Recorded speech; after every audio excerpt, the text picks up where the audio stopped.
Okay, so today's demonstration is about Oracle Fusion Cloud Financials, a new batch. So we are going to start the new batch from next week, April 15th, Monday, or April 15th, I think Wednesday will come. Okay, so we are going to start, we have every month 15th new batch. Okay, so so that we are going to start the new batch from the 15th of April. So this batch will be in the evening. The timings will be evening, and this language, the mode of teaching will be in the Telugu. Okay. So the timings are 9 to 10:30. 9 to 10:30 timings. Monday to Friday sessions will be there. So ఎస్పెషల్గా ఈ particular డెమోలో మనం Oracle Fusion financials application గురించి, what is the importance of application, okay, current business process లో ఈ Oracle fusion application ఎలా ఉంటుంది, ఎలా యూస్ చేస్తారు, and what is the importance of the profile present ఉన్న మార్కెట్ లో, ఏమంటారు, ఆరకిల్ ఫ్యూజన్ ఇంపార్టెన్స్ ఏంటి, అండ్ ఈ పర్టికులర్ కోర్స్ డ్యూరేషన్ ఎలా ఉంటుంది, ఐ మీన్ ద ప్రొసీజర్ ఎలా ఉంటుంది, ఎండ్ టు ఎండ్ ప్రొసీజర్ ఎలా ఉంటుంది, అండ్ క్వశ్చన్ అండ్ ఆన్సర్స్, మీకున్న క్వెరీస్, ఓకే, ప్రజెంట్ మార్కెట్ గురించి, ప్రజెంట్ జరుగుతున్న లే ఆఫ్స్ గురించి. సో ఎగ్జాక్ట్ గా ఎవరు లే ఆఫ్ అవుతున్నారు, మన ప్రొఫైల్ మనం ఎప్పుడు చెప్తున్నాం, okay, artificial intelligence, AI impact లేని ఏదైనా కోర్స్ ఒకటి ఉంది, ఏదైనా ప్రొఫైల్ ఒకటి ఉందంటే అది ఆర్కిల్ ఫ్యూజన్ ఫినాన్షియల్స్ అని. So now will tell you that మనకు ఒక న్యూస్ వస్తుంది కదా, ప్రజెంట్ ఆర్కిల్ లో లే ఆఫ్స్ వస్తున్నాయని. సో అది ఆర్కిల్ లే ఆఫ్స్ అనేది దేనికి సంబంధించింది ఎగ్జాక్ట్ గా, మన ఆర్కిల్ ఫ్యూజన్ ఫినాన్షియల్స్ ఈ పర్టికులర్ ఫంక్షనల్ కన్సల్టెంట్ కి రిలేట్ అవుతుందా లేదా అసలుకి.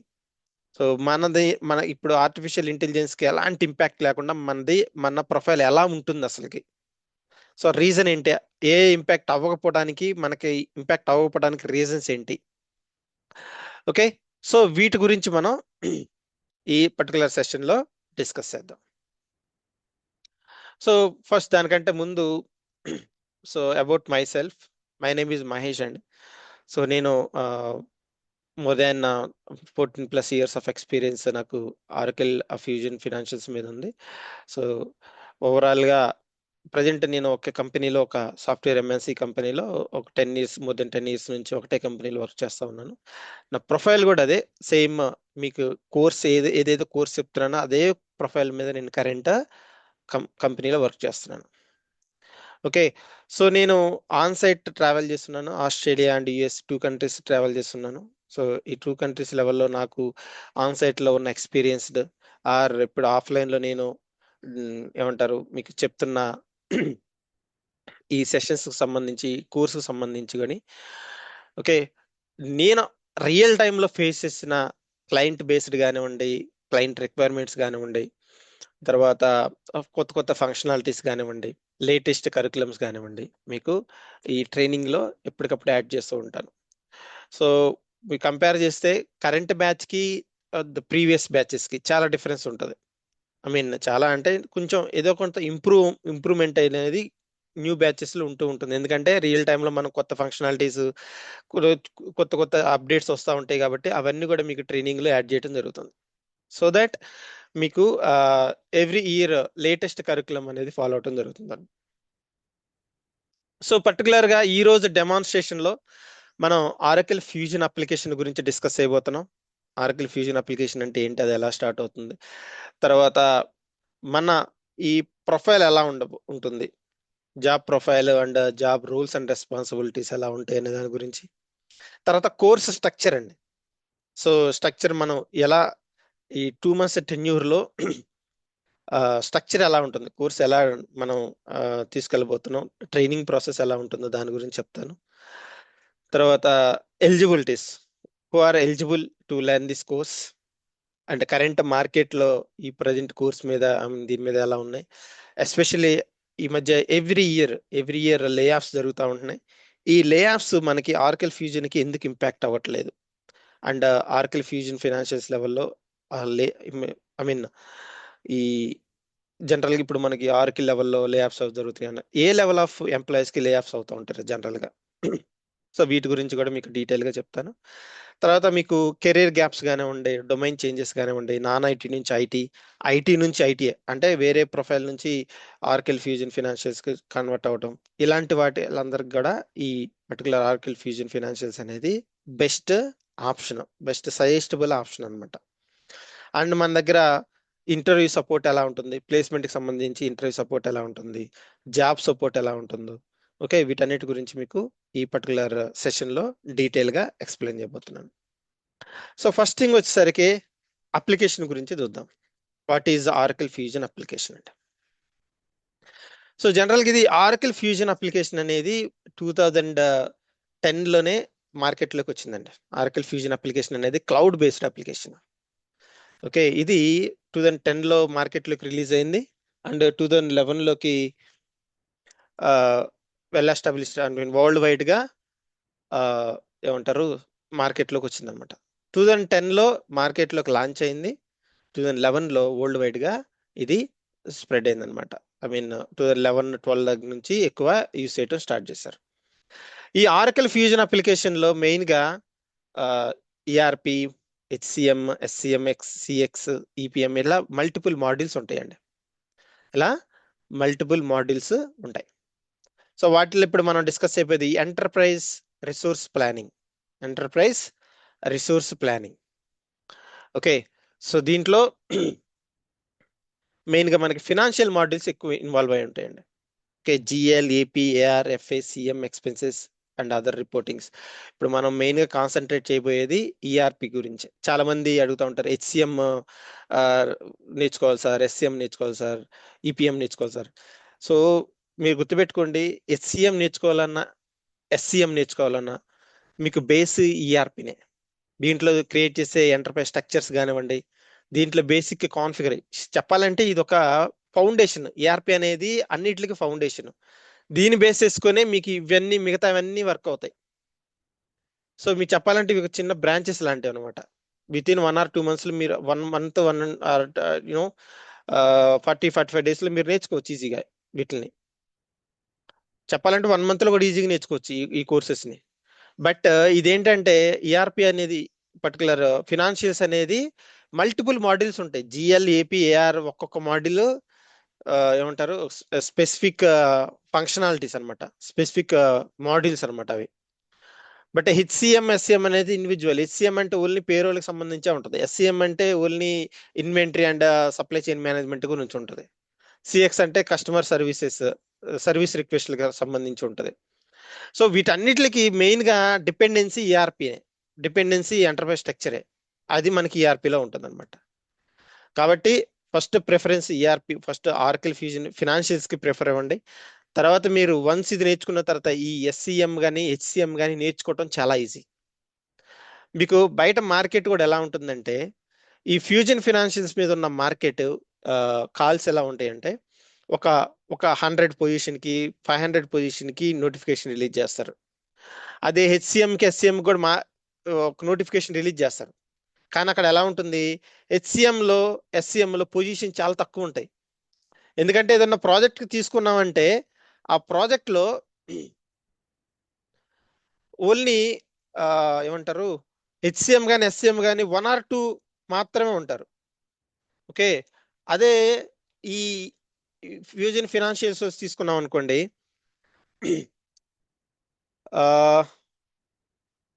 So more than 5 members, more than 6 members, అట్లా ఎక్కువ మంది ఏమంటారు క్వాంటిటీ, నంబర్ ఆఫ్ ఎంప్లాయీస్ ఎక్కువ ఉంటారు అంటారు. పొజిషన్స్ ఎక్కువ ఉంటాయి మనకి, ఓపెనింగ్స్ కూడా ఫ్యూజన్ ఫినాన్షియల్స్ మీద పొజిషన్స్ ఎక్కువ ఉంటాయి if you compare with HCM and SCM.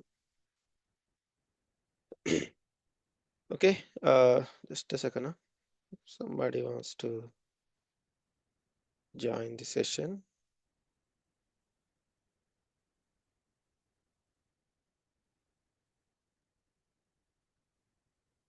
Yeah, I'm just sharing the meeting link. Okay.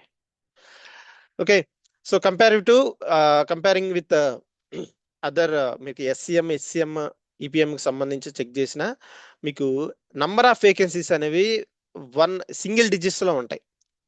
Okay, అదే ఫ్యూజన్ ఫినాన్షియల్స్ మీద అయితే మీకు మల్టిపుల్ ఆపర్చునిటీస్ అనేవి ఉంటాయి. Okay, Coming to ERP, and we have to understand ERP. What is ERP? So general గా ఒక organisation లో before ERP ఎలా ఉండేదంటే, ఇప్పుడు లెట్స్ ఇప్పుడు ఏదైనా కంపెనీ తీసుకోండి, ఎగ్జాంపుల్ ఒక కంపెనీని తీసుకోండి. బిఫోర్ ఈఆర్పి ఎగ్జిస్టింగ్, ఈఆర్పి అనే అప్లికేషన్ రాకముందు, సో ఆ ఆర్గనైజేషన్ యాక్టివిటీస్ ఎలా ఉండేయంటే, సేల్స్ యాక్టివిటీ కానివ్వండి, పర్చేజ్ యాక్టివిటీస్ కానివ్వండి, అకౌంటింగ్ డిపార్ట్మెంట్ కానివ్వండి, మార్కెటింగ్, సేల్స్, ఓకే, ఇలా multiple departments, multiple systems, okay. So వీటన్నిటిని కన్సాలిడేట్ చేయటము ఇది చాలా పెద్ద టాస్క్ అయిపోయేది. ప్రతి కంపెనీ కూడా ఈ పర్టికులర్ యాక్టివిటీస్ ని రన్ చేయడం కోసం చాలా అమౌంట్ స్పెండ్ చేస్తూ ఉండేది. And more over it will take huge time. So okay, ఇది ఈ ప్రాసెస్ రన్ అవడానికి, అకౌంటింగ్ యాక్టివిటీస్ చేయడానికి, ఇన్కమ్ ట్యాక్స్ సబ్మిట్ చేయడానికి, సో చాలా పెద్ద ప్రాసెస్ నడిచేది అనమాట. ఓకే, సో దాన్ని మినిమైజ్ చేయడానికే మనకి ఈ ఈఆర్పి అప్లికేషన్ అనేది మార్కెట్లోకి వచ్చింది. సో సెంట్రలైజేషన్ అనమాట. అంటే ఇక్కడ మీకు చూపించిన విధంగా ఒకే అప్లికేషన్ లో అన్ని యాక్టివిటీస్ చేయొచ్చు. ఓకే, సప్లై చైన్ యాక్టివిటీస్ కానీ, అకౌంటింగ్ యాక్టివిటీస్ కానీ, ఇన్వెంటరీ మేనేజ్మెంట్, హెచ్ఆర్కి సంబంధించిన హ్యూమన్ రిసోర్స్ హెచ్సిఎం మేనేజ్మెంట్ కానివ్వండి, సో ప్రొక్యూర్మెంట్ యాక్టివిటీస్ కానివ్వండి, ఫినాన్షియల్స్ యాక్టివిటీస్ కానివ్వండి, సేల్స్, అన్ని యాక్టివిటీస్ ఒకటే అప్లికేషన్ లో ఎంటర్ చేయటం వల్ల డేటా ఇంటిగ్రేషన్ ఉంటుంది.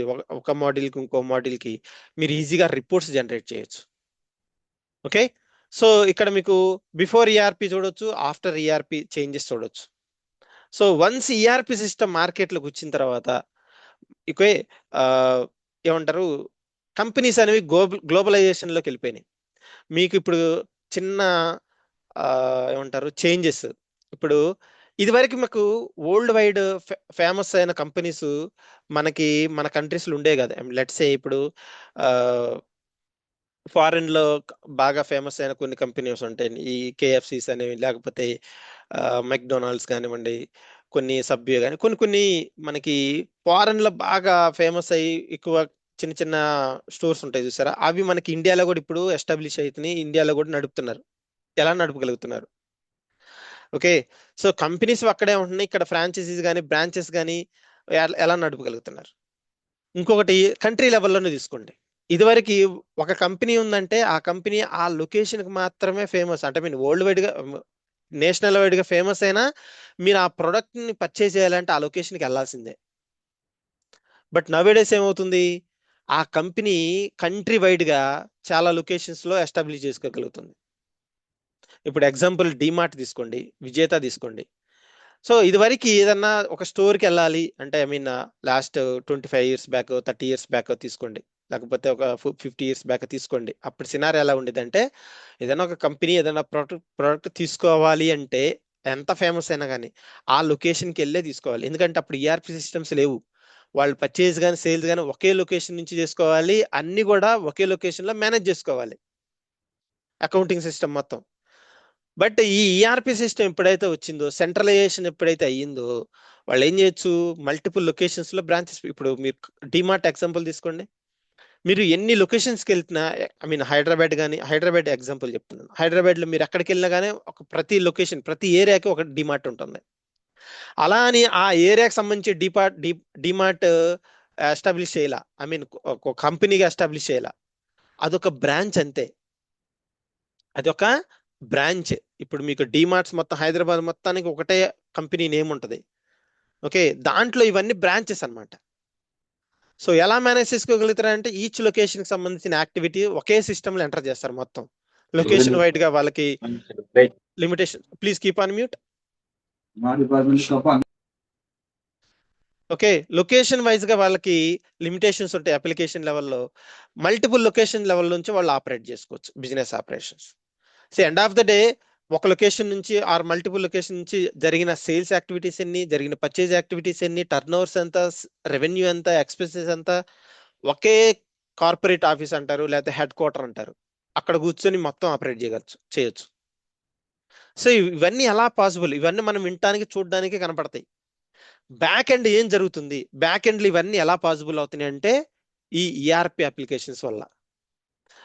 సో చాలా మంది చాలా సాఫ్ట్వేర్ ఇంజనీర్స్ అని, లేకపోతే టెక్నికల్ గా చాలా మంది చాలా వర్క్ చేస్తూ ఉంటారు. అంటే మనం చదువుకున్న చదువుకి మనం చేసే జాబ్ కి సంబంధం ఉండదు. అంటే ఇప్పుడు నేను చెప్తున్నా, టెక్నికల్ గా చాలా మంది జావా స్క్రిప్ట్స్ మీద కానీ లేకపోతే డిఫరెంట్ డిఫరెంట్ టెక్నాలజీలో పనిచేస్తుంటారు. సో మనం వర్క్ చేసే ఏ టెక్నాలజీ అయినా కానీ ఒక కంపెనీ వర్క్ చేయడానికే గుర్తుపెట్టుకోండి. ఒక కంపెనీలో కొన్ని యాక్టివిటీస్ చేయడానికి మాత్రమే యూజ్ చేస్తారు ఆ technology. End of the day మీరు కూడా, మనం మీరు ఏ టెక్నికల్ గానే ఉండండి. సో ఈవెన్ మీరు సాఫ్ట్వేర్ కంపెనీస్ వర్క్ చేస్తున్నారు. సాఫ్ట్వేర్ కంపెనీస్ కి ఎక్కడి నుంచి వస్తారండి మనీ? క్లయింట్ కి సర్వీసెస్ ఇవ్వడం వల్ల. క్లయింట్స్ ఎవరిక్కడ? ఇక్కడ again manufacturing companies or service service provide చేసే companies. Okay.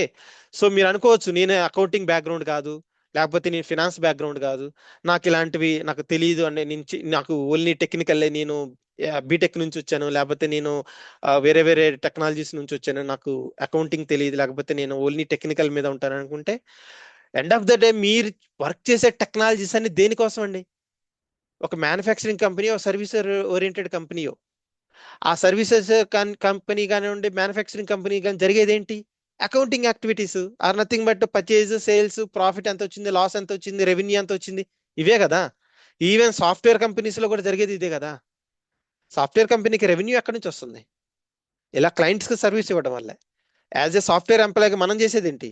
Client services. Client requirement ని మనం టెక్నికల్ గా బ్యాక్ ఎండ్ నుంచి మనం మేనేజ్ చేస్తాం. ఓకే.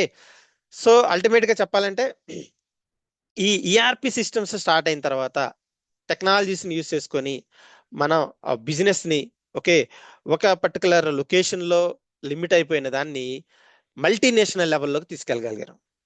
ఇప్పుడు ఏదైనా ఒక బ్రాండ్, ఏదైనా కంపెనీ తీసుకున్నారంటే అది వరల్డ్ వైడ్ గా ఎలా ఫేమస్ అవ్వగలుగుతుందంటే ఈ ఈఆర్పి సిస్టమ్స్ వల్లే. సింపుల్ గా చెప్పాలంటే, మీకు ఈఆర్పి సిస్టమ్ లో ఇక్కడ మీకు business process, two type of business process mention చేశా. మ్యానుఫ్యాక్చరింగ్ ఆఫ్ ఎ కార్, మీరు రా మెటీరియల్ దగ్గర నుంచి చూస్తే చివరిలో ఎండ్ ఎండ్ ప్రొడక్ట్ కనపడుతుంది కార్. సిమెంట్ బ్యాగ్స్ కూడా మీకు క్వారీ దగ్గర నుంచి, ఓకే, లైమ్ స్టోన్ క్వారీ దగ్గర నుంచి చూస్తే ఫైనల్ గా సిమెంట్ బ్యాగ్స్ లోడింగ్ వరకు ఇది ఒక పెద్ద బిజినెస్ ప్రాసెస్. ఓకే. ఒక్కొక్క డిపార్ట్మెంట్, ఒక్కొక్క యూనిట్, ఒక్కొక్క ఫేజ్ ఇలా దాటుకొని ఒక ఫైనల్ ప్రొడక్ట్ గా వస్తుంది. ఒక్కొక్క ఫేజ్ లో ఒక్కొక్క సిస్టమ్స్ ను వాడటం, ఒక్కొక్క టెక్నాలజీ వాడటం అనేది ఇదివరకు జరిగిన పని. నవే డేస్ ఏమవుతుంది, ఒకటే సిస్టమ్, ఒకే ఈఆర్పి అప్లికేషన్ లోనే స్టార్టింగ్ దగ్గర నుంచి, ఫస్ట్ ఫేజ్ దగ్గర నుంచి ఎండ్ ఫేజ్ వరకు అన్ని యాక్టివిటీస్ ఎంటర్ చేయడం జరుగుతుంది. Centralisation of work, centralisation of data. Okay. So ఇప్పుడు మీరు సింపుల్ గా చెప్పాలంటే, మనకి నెక్స్ట్ చెప్తాను, P2P అండ్ O2C సైకిల్స్ ఉంటాయి. సో ఇక్కడ మీరు చూస్తున్న ఇదొకటి, ఇదొక ప్రొడక్షన్ ప్రాసెస్ అనుకోండి. ఈ ప్రొడక్షన్ ప్రాసెస్ ఎలా స్టార్ట్ అవుతుంది అసలుకి? What basis we will produce a product. మీరు ఒక ప్రొడక్ట్ కానీ సర్వీస్ కానీ ఇస్తున్నారంటే ఎందుకు? ఎక్కడైనా రిక్వైర్మెంట్ ఉంటేనో, దాని మీద డిమాండ్ ఉంటేనో, అంతే కదా. ఇప్పుడు మీరు ఒక కార్ మ్యానుఫ్యాక్చర్ చేస్తానంటే దేనికోసం? కస్టమర్ కి సేల్ చేయడం కోసం. అక్కడ ఎవడు లేడు, కొనేవాడు ఎవడు లేడంటే మనం మ్యానుఫ్యాక్చర్ చేస్తామా? చెయ్యం. అంటే సో ఈ మ్యానుఫ్యాక్చరింగ్ కి, సేల్స్ యాక్టివిటీస్ కి, పర్చేజ్ యాక్టివిటీ ఇంటర్లింక్ ఉంటుంది. సో దాని గురించి నెక్స్ట్ స్లైడ్స్ లో వస్తుంది మీకు, P2P అండ్ O2C ప్రాసెస్ దాంట్లో ఎక్స్ప్లెయిన్ చేస్తాం. ఓకే. సో ఇలాంటి అన్ని బిజినెస్ ఆపరేషన్స్ లో, అన్ని కైండ్ ఆఫ్ ఏమంటారు బిజినెస్ యాక్టివిటీస్ లో మనకి ఈ ఈఆర్పి అప్లికేషన్ వాడతారు. మెయిన్ గా ఇక్కడ మీకు లిస్ట్ అవుట్ ఉంది: manufacturing companies, distributions, professional services, constructions, okay, health care, తర్వాత హోటల్స్ కానివ్వండి, ఫుడ్ బ్యావరేజెస్ కానివ్వండి, టెలికమ్యూనికేషన్స్ కానివ్వండి, అన్నిట్లో కూడా ఆర్కిల్ ఏమంటారు ఇట్లా ఈఆర్పి సిస్టమ్స్ ని యూజ్ చేస్తారు. బెస్ట్ ఎగ్జాంపుల్ మీకు ఎయిర్టెల్ లో ఆర్కిల్ ఫ్యూజన్ అప్లికేషన్ యూజ్ చేస్తారు. ఓకే. అలా మనకి డిఫరెంట్ డిఫరెంట్ బిజినెస్ ఆపరేషన్స్ అండి, అది మ్యానుఫ్యాక్చరింగ్ కావచ్చు ఆర్ సర్వీస్ ఓరియంటెడ్ కావచ్చు, అన్నిట్లో కూడా మీకు ఈ Oracle fusion application nothing but ఈ ఈఆర్పి అప్లికేషన్స్ ని యూజ్ చేస్తారు. So what are the different type of ERP applications we have? మనకి మార్కెట్ లో ఉన్న different type of ERP applications ఏంటి? ఆర్కిల్ అని, నెట్ సూట్ అని, సిబిల్ అని, JD Edwards, PeopleSoft, SAP, okay, తర్వాత మైక్రోసాఫ్ట్ డైనమిక్స్ అని, తర్వాత ఇన్ఫార్ అని, తర్వాత ఇంకా క్విక్ బుక్స్ అని, చాలా ఉన్నాయి ఈఆర్పి అప్లికేషన్స్. సో మనకి కంట్రీలో లోకల్ లెవెల్లో చెప్పాలంటే టాలీ అని చెప్పి ఉంటుంది ఒకటి లోకల్ లెవెల్లో. టాలీ ఈఆర్పి అని చెప్పి, టాలీ ఈఆర్పి 9, ఇప్పుడు వెర్షన్ ఏదో తెలియదు. ఈఆర్పి అనేది ఒక, టాలీ ఈఆర్పి 9 కూడా ఒక అప్లికేషన్ అనమాట. It's kind of ERP application. So లోకల్లో స్మాల్ కంపెనీస్ లెవెల్లో ఈఆర్పి అప్లికేషన్ ఎక్కువ యూజ్ చేస్తారు. ఓకే, కొంచెం హై లెవెల్ వెళ్ళాలి, ఇంటర్నేషనల్ లెవెల్ వెళ్ళాలి అంటే the are the ERP, international level ERP applications. Okay, present మార్కెట్లో టాప్ పొజిషన్లో ఉన్నాయండి. ప్రజెంట్ మార్కెట్లో టాప్ పొజిషన్లో ఉన్న ERP applications Oracle Fusion Cloud, SAP, తర్వాత మైక్రోసాఫ్ట్ డైనమిక్స్ ఉన్నాయి. సో ఇవన్నీ ఫ్యూ ఈఆర్పి అప్లికేషన్స్ అండి. సో మనం కొన్నిటి గురించి తెలియదు అసలుకి. ఓకే, అవి ఆ కంట్రీస్ లెవెల్లో, ఆ పర్టికులర్ ఏమంటారు కంట్రీస్ లెవెల్లో బాగా ఫేమస్, ఎక్కువ యూజ్ చేస్తారు. సో వరల్డ్ వైడ్ గా చెప్పాలంటే all over Oracle fusion application అనేది ఎక్కువ యూజ్ చేస్తారు. So let's see. సో ఇన్ని ఈఆర్పి అప్లికేషన్స్ ఉండగా, ఇన్ని ఈఆర్పి అప్లికేషన్స్ చెప్తున్నారు ఎగ్జాంపుల్, మనం ఎందుకు ఆరకిల్ ఫ్యూజన్ ఒక్కటే సెలెక్ట్ చేసుకోవాలి? What is the difference between other ERP application to Oracle fusion application? Oracle fusion application కి మిగిలిన వాటితో కంపారిజన్ ఏంటి అసలుకి? మనం ఆరకిల్ ఫ్యూజన్ ఒక్కటే ఎందుకు నేర్చుకోవాలి, రిమైనింగ్ ఎందుకు నేర్చుకోకూడదు? సో హైలీ డిమాండ్ అండి. సో ఎందుకు డిమాండ్ ఎందుకు ఎక్కువ ఉంది? ఆరకిల్ ఫ్యూజన్ అప్లికేషన్ ప్రజెంట్ ఎక్కువ డిమాండ్ ఉంది comparative with other ERP applications. So ఏంటంటే మెయిన్ ఆరకిల్ ఫ్యూజన్ అప్లికేషన్ అనేది యూజర్ ఫ్రెండ్లీ. ఒక న్యూ యూజర్ ఎవరైనా ఉన్నారంటే వాళ్ళు ఈజీగా నేర్చుకోవచ్చు, ఈజీగా వాళ్ళు అడాప్ట్ చేసుకోగలరు.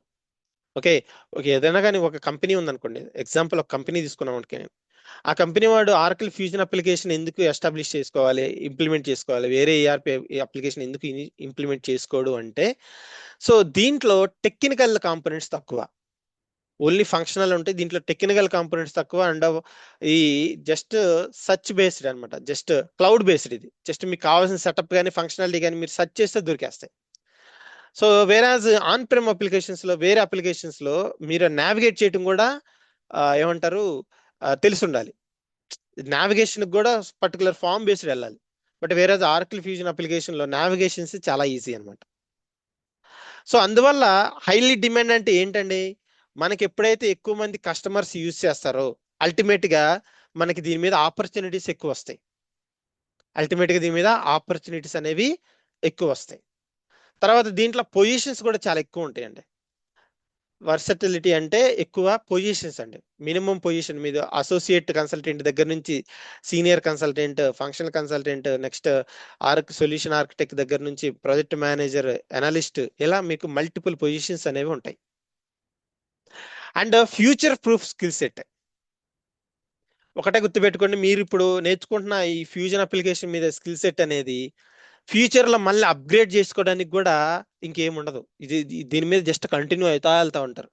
కానీ కొన్ని టెక్నాలజీస్ మీరు నేర్చుకుంటున్నప్పుడు ఇయర్లీ మీరు దాని మీద అప్గ్రేడ్ అవ్వాలి. టెస్టర్స్ చూడండి ఎగ్జాంపుల్, మార్కెట్లోకి ఏ కొత్త టెక్నాలజీ వస్తే అది టెక్నాలజీ వాళ్ళు నేర్చుకోవాలి, లేకపోతే వాళ్ళు సర్వే అవ్వటం కష్టం. ఎందుకంటే టెస్టింగ్ అనేది మల్టిపుల్ టెక్నాలజీస్ మీద, మల్టిపుల్ మోడల్స్ మీద ఉంటది. సో దాన్ని బేస్ చేసుకొని వాళ్ళు ఏం చేస్తారు, కంపల్సరీగా మల్టిపుల్ టెక్నాలజీస్ నేర్చుకోవాలి. ఓకే, లేకపోతే వాళ్ళు సర్వే అవ్వటం చాలా కష్టం అయిపోద్ది మార్కెట్లో. అదే మన ఆర్కిల్ ఫ్యూజన్ అప్లికేషన్, ఈ పర్టికులర్ టెక్నాలజీ అనేది అది అప్లికేషన్ అక్కడే అప్గ్రేడ్ అవుతా ఉండిద్ది. అప్గ్రేడ్స్ కూడా మనకు తెలుస్తూ ఉంటాయి. ఓకేనా? సో మీకు అప్లికేషన్ లెవెల్ ఉన్న నాలెడ్జ్ ఏమవుతారు, మీరు ఆటోమేటిక్గా అప్గ్రేడ్ చేసుకుంటారు.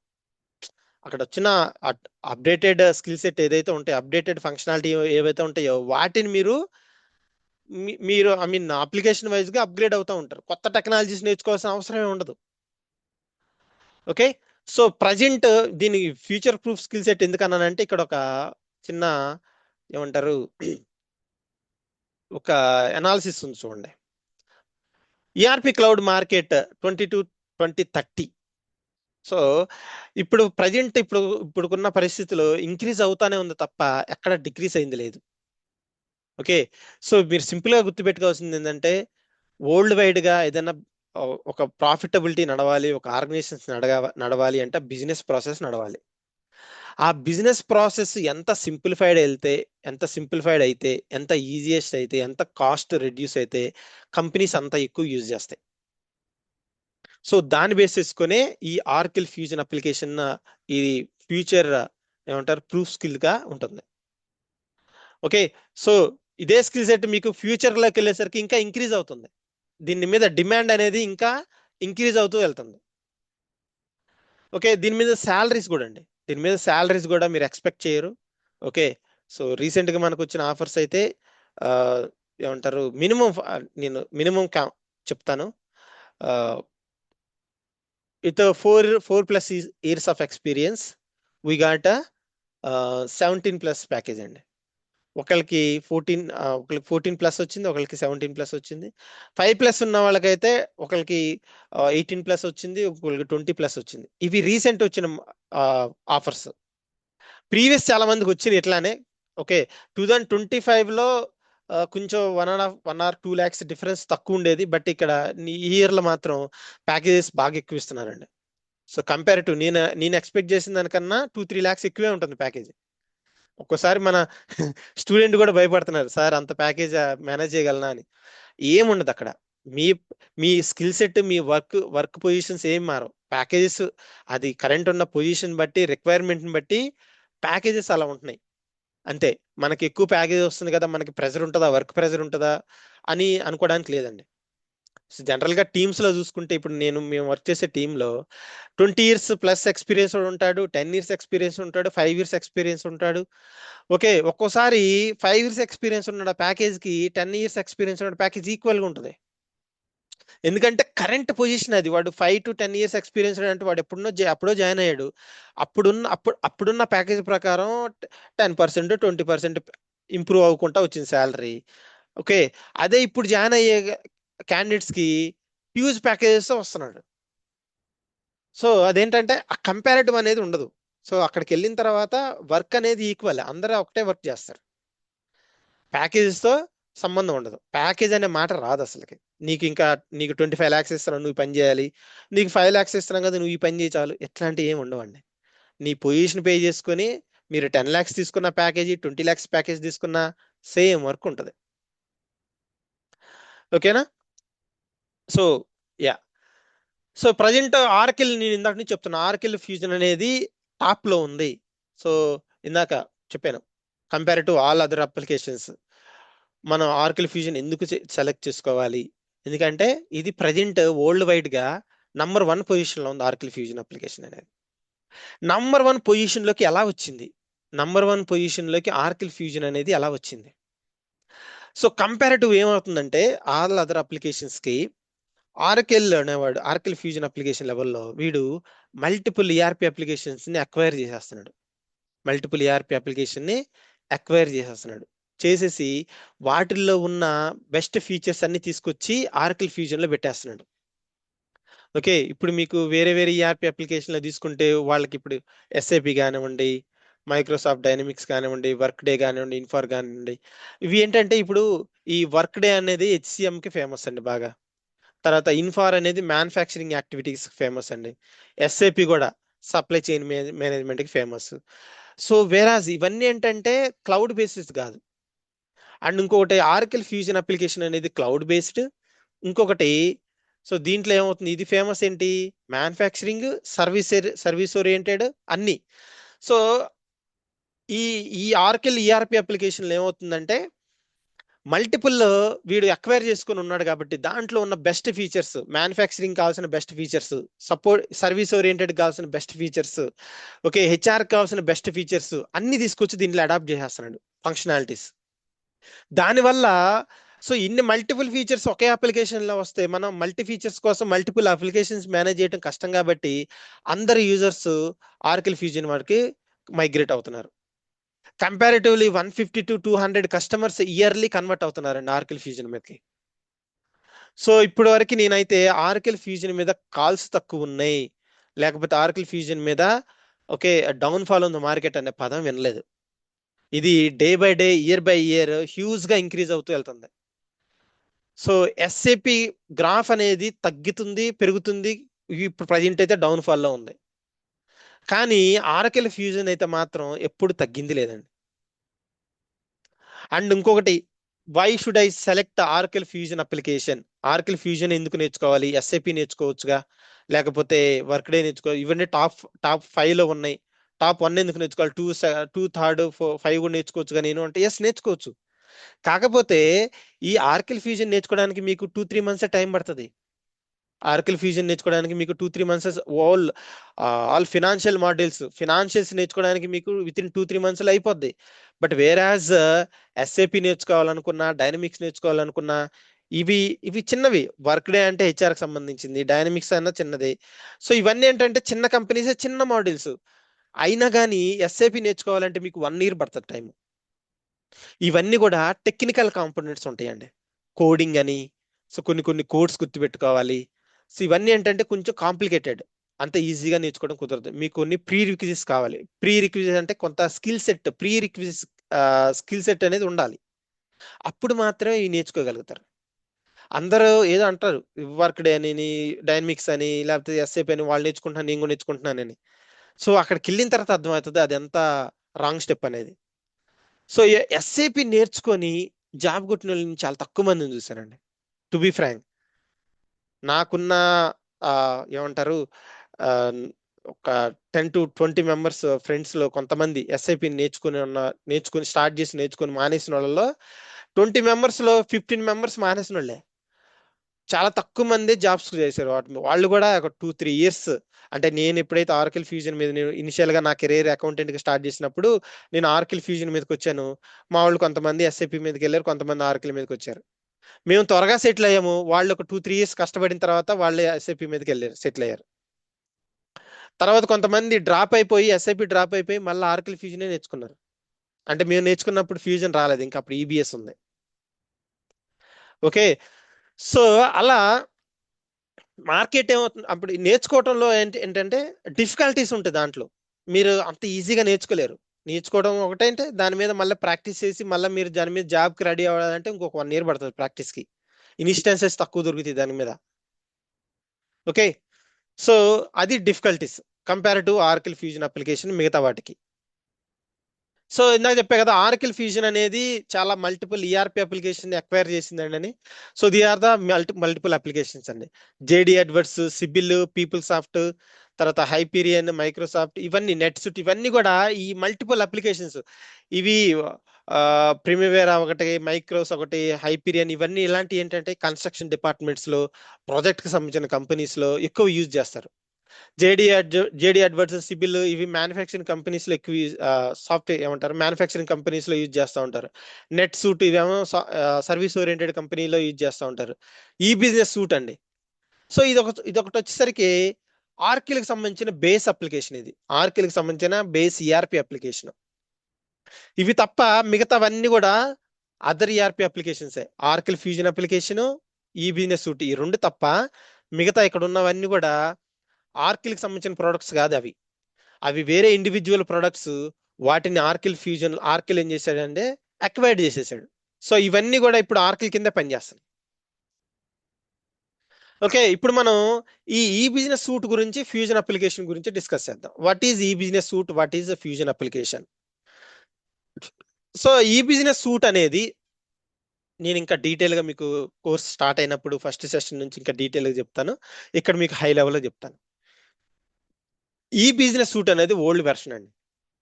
నథింగ్ బట్ దీన్ని ఆన్ ప్రెమ్ అప్లికేషన్ అంటారు. ఇది క్లౌడ్ అప్లికేషన్ కాదు, ఆన్ ప్రెమ్ అప్లికేషన్. మీరు డేటా ఎక్కడైతే క్రియేట్ చేస్తున్నారో దానికి సంబంధించి ఆ కంపెనీలో ఒకే ఒక డేటా ఐటీ ఏమంటారు, డేటా స్టోరేజ్ ని మెయింటైన్ చేసుకోవాలి. మన ఓన్ గా డేటా స్టోరేజ్ ని మెయింటైన్ చేసుకోవాలి. వేరే ఆర్కిల్ ఫ్యూజన్ అప్లికేషన్ ఏమవుతుందంటే ఇది క్లౌడ్ బేస్డ్ అండి. ఆర్కిల్ ప్రొడక్ట్ వాడే క్లౌడ్ సర్వీసెస్ మనకి ప్రొవైడ్ చేస్తాడు. Cloud maintenance, cloud storage, data storage చేసుకోవడానికి వాడే మనకి ఒక పాత్ అనేది ఇస్తాడు అనమాట. Okay. So what is the difference between ఈ business suite and fusion application? ఇది ఆన్ ప్రెమ్, ఇది క్లౌడ్ బేస్డ్. ఇంకొకటి వచ్చేసరికి ఈ బిజినెస్ సూట్ అనేది, ఓకే, సో దీంట్లో ఏమవుతుందంటే ఫ్యూజన్ అప్లికేషన్ కి ఈ బిజినెస్ సూట్ కి మెయిన్ తేడా ఏంటంటే ఫంక్షనాలిటీస్ ఏముంటాయండి. Okay. Application wise okay, application wise అది ఆన్ ప్రెమ్ అప్లికేషన్, ఇది ఫ్యూజన్ అప్లికేషన్. ఇక్కడేమో మనకి నావిగేషన్స్ అన్ని క్లౌడ్ బేస్డ్ ఉంటాయి, అక్కడ అన్ని ఫామ్ బేస్డ్ నావిగేషన్స్ ఉంటాయి. ఓకే, సో ఇంకోటి ఏంటంటే దీంట్లో ఉన్న ఫంక్షనాలిటీస్ అన్ని, ఈ బిజినెస్ సూట్ లో ఉన్న ఫంక్షనాలిటీస్ అన్ని మనకి ఫ్యూజన్ అప్లికేషన్ లో ఉంటాయి. అండ్ మోర్ ఓవర్ దీంట్లో ఉన్న వాటికన్నా ఎక్కువ అప్లికేషన్స్, ఎక్కువ ఫీచర్స్ ఉంటాయి మనకి దీంట్లో. ఆటోమేషన్ కి సంబంధించిన, ఆర్టిఫిషియల్ ఇంటెలిజెన్స్ సంబంధించిన ఫంక్షనాలిటీస్ కూడా ఎనేబుల్ అయినాయి ఇప్పుడు దీంట్లో. వెరాజ్ ఈ బిజినెస్ సూట్ అనేది ఓల్డ్ వెర్షన్. మనం చెప్పొచ్చు దీనికి న్యూ వెర్షన్, ఈ బిజినెస్ సూట్ కి నెక్స్ట్ వెర్షన్ ఫ్యూజన్ అప్లికేషన్ అని చెప్పొచ్చు. కానీ రెండు ఎగ్జిస్టింగ్ ఉన్నాయి, అప్పుడు వెర్షన్ అని చెప్పలేం. అప్పుడు ఏమంటారు, ఈ బిజినెస్ సూట్ కి ఆర్కిల్ fusion application next version, new version అని చెప్తే, అప్డేటెడ్ వెర్షన్ అని చెప్తే ఇది పని చేయకూడదు. ఇంకా నెక్స్ట్ వెర్షనే పని చేయాలా, ఏమంటారు ప్రీవియస్ వెర్షన్ పని చేయకూడదు. బట్ రెండు పని చేస్తున్నాయి ఇప్పుడు. సో ఈ కేసులో ఏమవచ్చు, మనం వెర్షన్ అనొచ్చు, కానీ ఏంటంటే ఇది ఇండివిజువల్ అప్లికేషన్, ఇది ఇండివిజువల్ అప్లికేషన్ అంతే. Okay, right. సో మనకి ఫ్యూజన్ అప్లికేషన్ లెవెల్లో మేజర్ గా త్రీ టైప్ ఆఫ్ సబ్స్క్రిప్షన్స్ ఉంటాయండి. త్రీ టైప్ ఆఫ్ సబ్స్క్రిప్షన్స్ ఉంటాయి: అయాస్, ప్యాస్, శాస్. అయాస్, ప్యాస్ టెక్నికల్ గా ఉంటాయి, కొన్ని టెక్నికల్ కన్సల్టెంట్స్ వర్క్ చేస్తారు అయాస్ అండ్ ప్యాస్ మీద. శాస్ మీద ఓన్లీ ఫంక్షనల్ కన్సల్టెంట్స్ వర్క్ చేస్తారండి. శాస్ మీద ఓన్లీ ఫంక్షనల్ కన్సల్టెంట్ వర్క్ చేస్తారు. The major difference between SaaS, PaaS, IaaS ఒకసారి మీకు హై లెవెల్లో చెప్తాను. అయాస్ అనేది ఓకే ప్యూర్ టెక్నికల్ అండి. అంటే దాంట్లో ఏమవుతుందంటే, ఆర్కిల్ ఫ్యూజన్ అప్లికేషన్ ఇచ్చిన దాని మీద మీరు ఏమంటారు 30 టు ఏమంటారు 30 to 40% మీరు మాడిఫికేషన్స్ చేసుకోవచ్చు, మీకు కావాల్సిన విధంగా మాడిఫికేషన్ చేసుకోవచ్చు. ఓకే, నెట్వర్క్ షేరింగ్, వేరే అప్లికేషన్స్ నెట్వర్కింగ్ షేర్ చేసుకోవచ్చు. అంటే మీకు ఎక్కువ ఓనర్షిప్ వస్తుంది అయా సబ్స్క్రిప్షన్ లో.